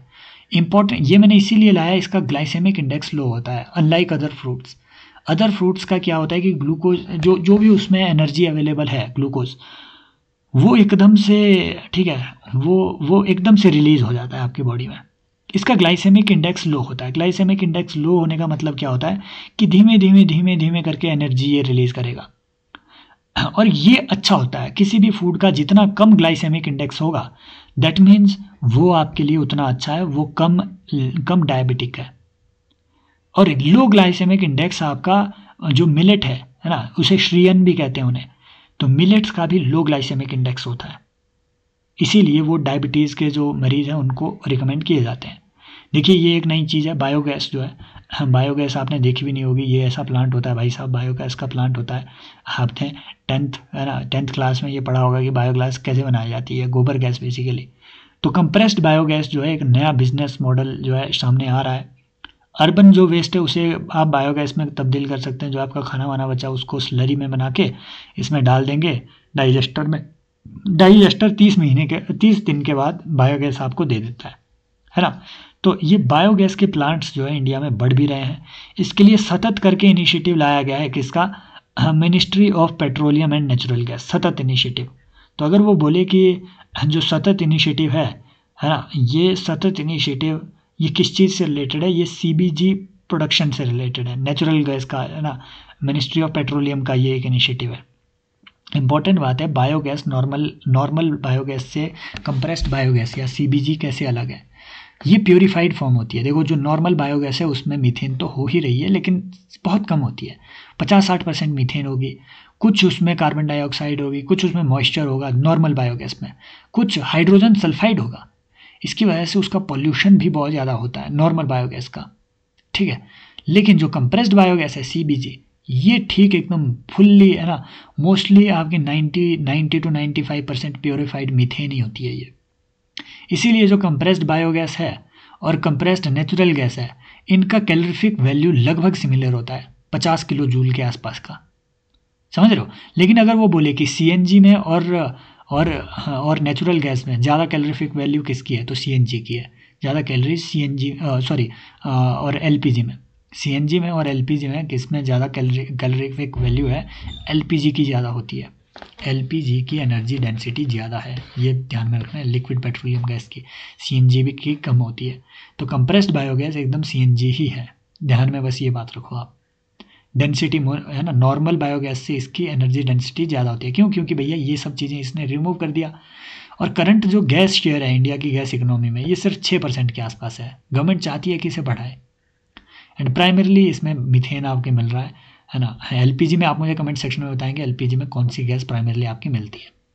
फिर देखिए ये मोरिंगा आपके अपीयर हुआ था 2022 के पेपर में, एक ऑप्शन था, वन ऑफ द ऑप्शन था। देखो यहाँ से सवाल वो ये पूछेगा कि क्या मोरिंगा इंडिया का नेटिव है, यस। ड्रम स्टिक ट्री, आपने ये मोरिंगा सर्च कर लेना, हाँ, मोरिंगा का पाउडर मिल जाए कहीं तो डेली खाइए, ठीक है, ये आपको बहुत बहुत मजबूत बनाने के लिए काफ़ी है, मैंने ये सुना है। फिर देखिए नरेंद्र मोदी जी ने भी 2020 में ये बताया था कि मैं मोरिंगा के पराठे बनाया करता था, तो ये पराठे ये होती है ड्रम स्टिक, ठीक है, इसकी सब्जी भी बनती है, इसके पत्ते भी इंपॉर्टेंट होते हैं, मोरिंगा के पत्ते भी बिकते हैं, और राजस्थान जैसे एरिया में इसकी है ना कृषि होती है उधर भी, तो ये सेमी एरिड एरिया में भी ग्रो किया जा सकता है। इसकी गुठलियाँ भी इंपॉर्टेंट है, मोरिंगा के फूल भी इंपॉर्टेंट होते हैं, इसकी स्टिक्स भी बिकती है, सब चीज़ें इसकी छाल भी इसकी इंपॉर्टेंट है, तो हर जगह इसकी मेडिसिनल वैल्यू है ना, और एंटीऑक्सीडेंट्स हैं। अगर आपको सेक्सुअल डिजीज़ हैं, ठीक है, हाँ, मतलब सेक्सुअल डिसेबिलिटीज़ एक्सेट्रा, उसे भी ये दूर कर देता है। तो कोई भी मतलब इधर उधर की चीज़ें ना लेकर के मोरिंगा आप अच्छे से खाएं। मेडिसिनल प्रॉपर्टी भी इसकी रहती है। ड्राई लैंड फार्मिंग पॉसिबल है, इंडिया लार्जेस्ट प्रोड्यूसर है मोरिंगा का, ऑब्वियसली होगा क्योंकि नेटिव है इंडिया के लिए। अगर वो बोले कि नेटिव है क्या, यस, ये नेटिव है इंडिया के लिए, ये बाहर से नहीं लाया गया मोरिंगा ट्री, इंडिया में ही पाया जाता है। फिर देखिए ये फिग वाला आर्टिकल था, अब ये जून वाला आर्टिकल था, ठीक है, हम अभी जून में पहुंच गए हैं, और जून 2020 तक का जितना भी डाउन टू अर्थ का, ठीक है, मटेरियल था, जितना भी मटेरियल आपको अच्छा लगा होगा, बुरा लगा होगा, वो सब हम ऑलरेडी कवर कर चुके हैं, ठीक है। ये पिछले कल वाली वीडियो देख लेना, ये और भी ज़्यादा इंपॉर्टेंट थी, इसमें बहुत ज़्यादा इंपॉर्टेंट चीज़ें हम कवर किए हुए हैं पिछले कल वाली वीडियो में, जाकर के आप ये देखिए। इन दोनों की जो कंबाइंड वो है, ठीक है, पीपीटी, ये मैं कल शेयर करूँगा आराम से, ठीक है, क्योंकि मुझे ये फिर से मैनेज करना है ना, कुछ प्रॉब्लम इसमें हो गई थी बीच में। तो आप जाकर के इसे देखिए, इन वीडियोस को बार बार देखिए, ये लास्ट सेशन है इसका, ठीक है। इसके बाद आपको एनवायरनमेंट में इसमें एटलीस्ट इस कड़ी में इस साल में कुछ भी देखने को नहीं मिलेगा। Thank you so much, take care, bye bye. ये सेशन आपको कैसा लगा आप बताइएगा ज़रूर। ये मैं यूट्यूब पे भी अपलोड करूँगा, ठीक है, ये सिर्फ कोर्स के लिए नहीं है, ये फ्री में भी आपको यूट्यूब में मिलेगा ये पूरा सेशन। और ये PDF मैं टेलीग्राम चैनल में मैं अपलोड करूँगा, उसका लिंक आपको डिस्क्रिप्शन में मिल जाएगा। अपने दोस्तों के साथ शेयर। मुझे एक बात का बहुत गुस्सा आता है, बहुत गुस्सा इसलिए क्योंकि बहुत सारे छपरियों का कंटेंट वैसे भी वायरल हो ही रहा होता है, मैंने आपका क्या बिगाड़ा है ठीक है तो अगर मन करे तो आप शेयर भी कर सकते हैं अगर आपको अच्छा लगा हो तो। Thank you so much, take care, bye bye, as always, love you all. किसी को ज्वाइन करना तो ये कोर्स एक बार देख लेना, अदरवाइज अगले साल ज्वाइन कर लेना, अगले साल के लिए तो कर ही लेना, है ना, बस इतनी सी बात है ना। जो लोग मुझे लास्ट बार देख रहे हैं उनको मैं ये कह रहा हूँ, प्री देखिए आ रहा है 2025 का, इनमें से कोई टॉपिक आए तो वारे न्यारे, नहीं आए तो भी आई होप ये जो पेरिफेरल नॉलेज हमने यहाँ पे ली हुई है ये आपको किसी न किसी तरीके से हेल्प करेगी, मेरा उसमें कोई दोष नहीं रहेगा। अगर आपको लगा कि यूज़लेस है तो देखना कल से बंद कर दीजिएगा उसके बाद भी, है ना, क्योंकि कोई गारंटी नहीं कर सकता है कि क्या प्री में आएगा क्या नहीं आएगा। मेरा ऑब्जर्वेशन बेसिकली ये है कि कम से कम 5-6 क्वेश्चन डाउन टू अर्थ के इन सेशन से वो देते ही है आपको किसी न किसी तरीके से, तो आप जो है उस तरीके से इसे ले सकते हैं ज़रूर।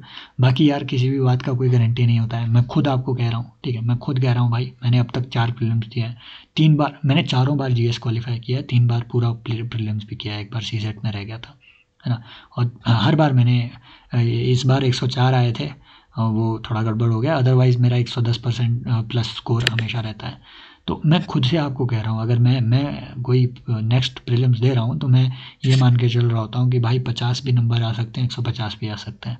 सो हाँ, डाउन टू अर्थ पढ़ते हुए उतना डाउन टू अर्थ आप साथ में रहिए भी। हाँ, कुछ भी गड़बड़ हो सकता है, इसमें कोई वो नहीं है, ये बहुत तुक्के की गेम है ऑनेस्टली मैं बताऊं, लेकिन हाँ कुछ एक चीज़ें हैं जो थोड़ा आपको रेंज में ला सकती है। आई होप ये उनमें से एक चीज़ प्रूव हो। आप कमेंट सेक्शन में ज़रूर बताइए कि आपको ये चीज़ें कैसी लगी, सेशन पूरे कैसे लगे। Thank you so much, take care, bye bye, as always love you all.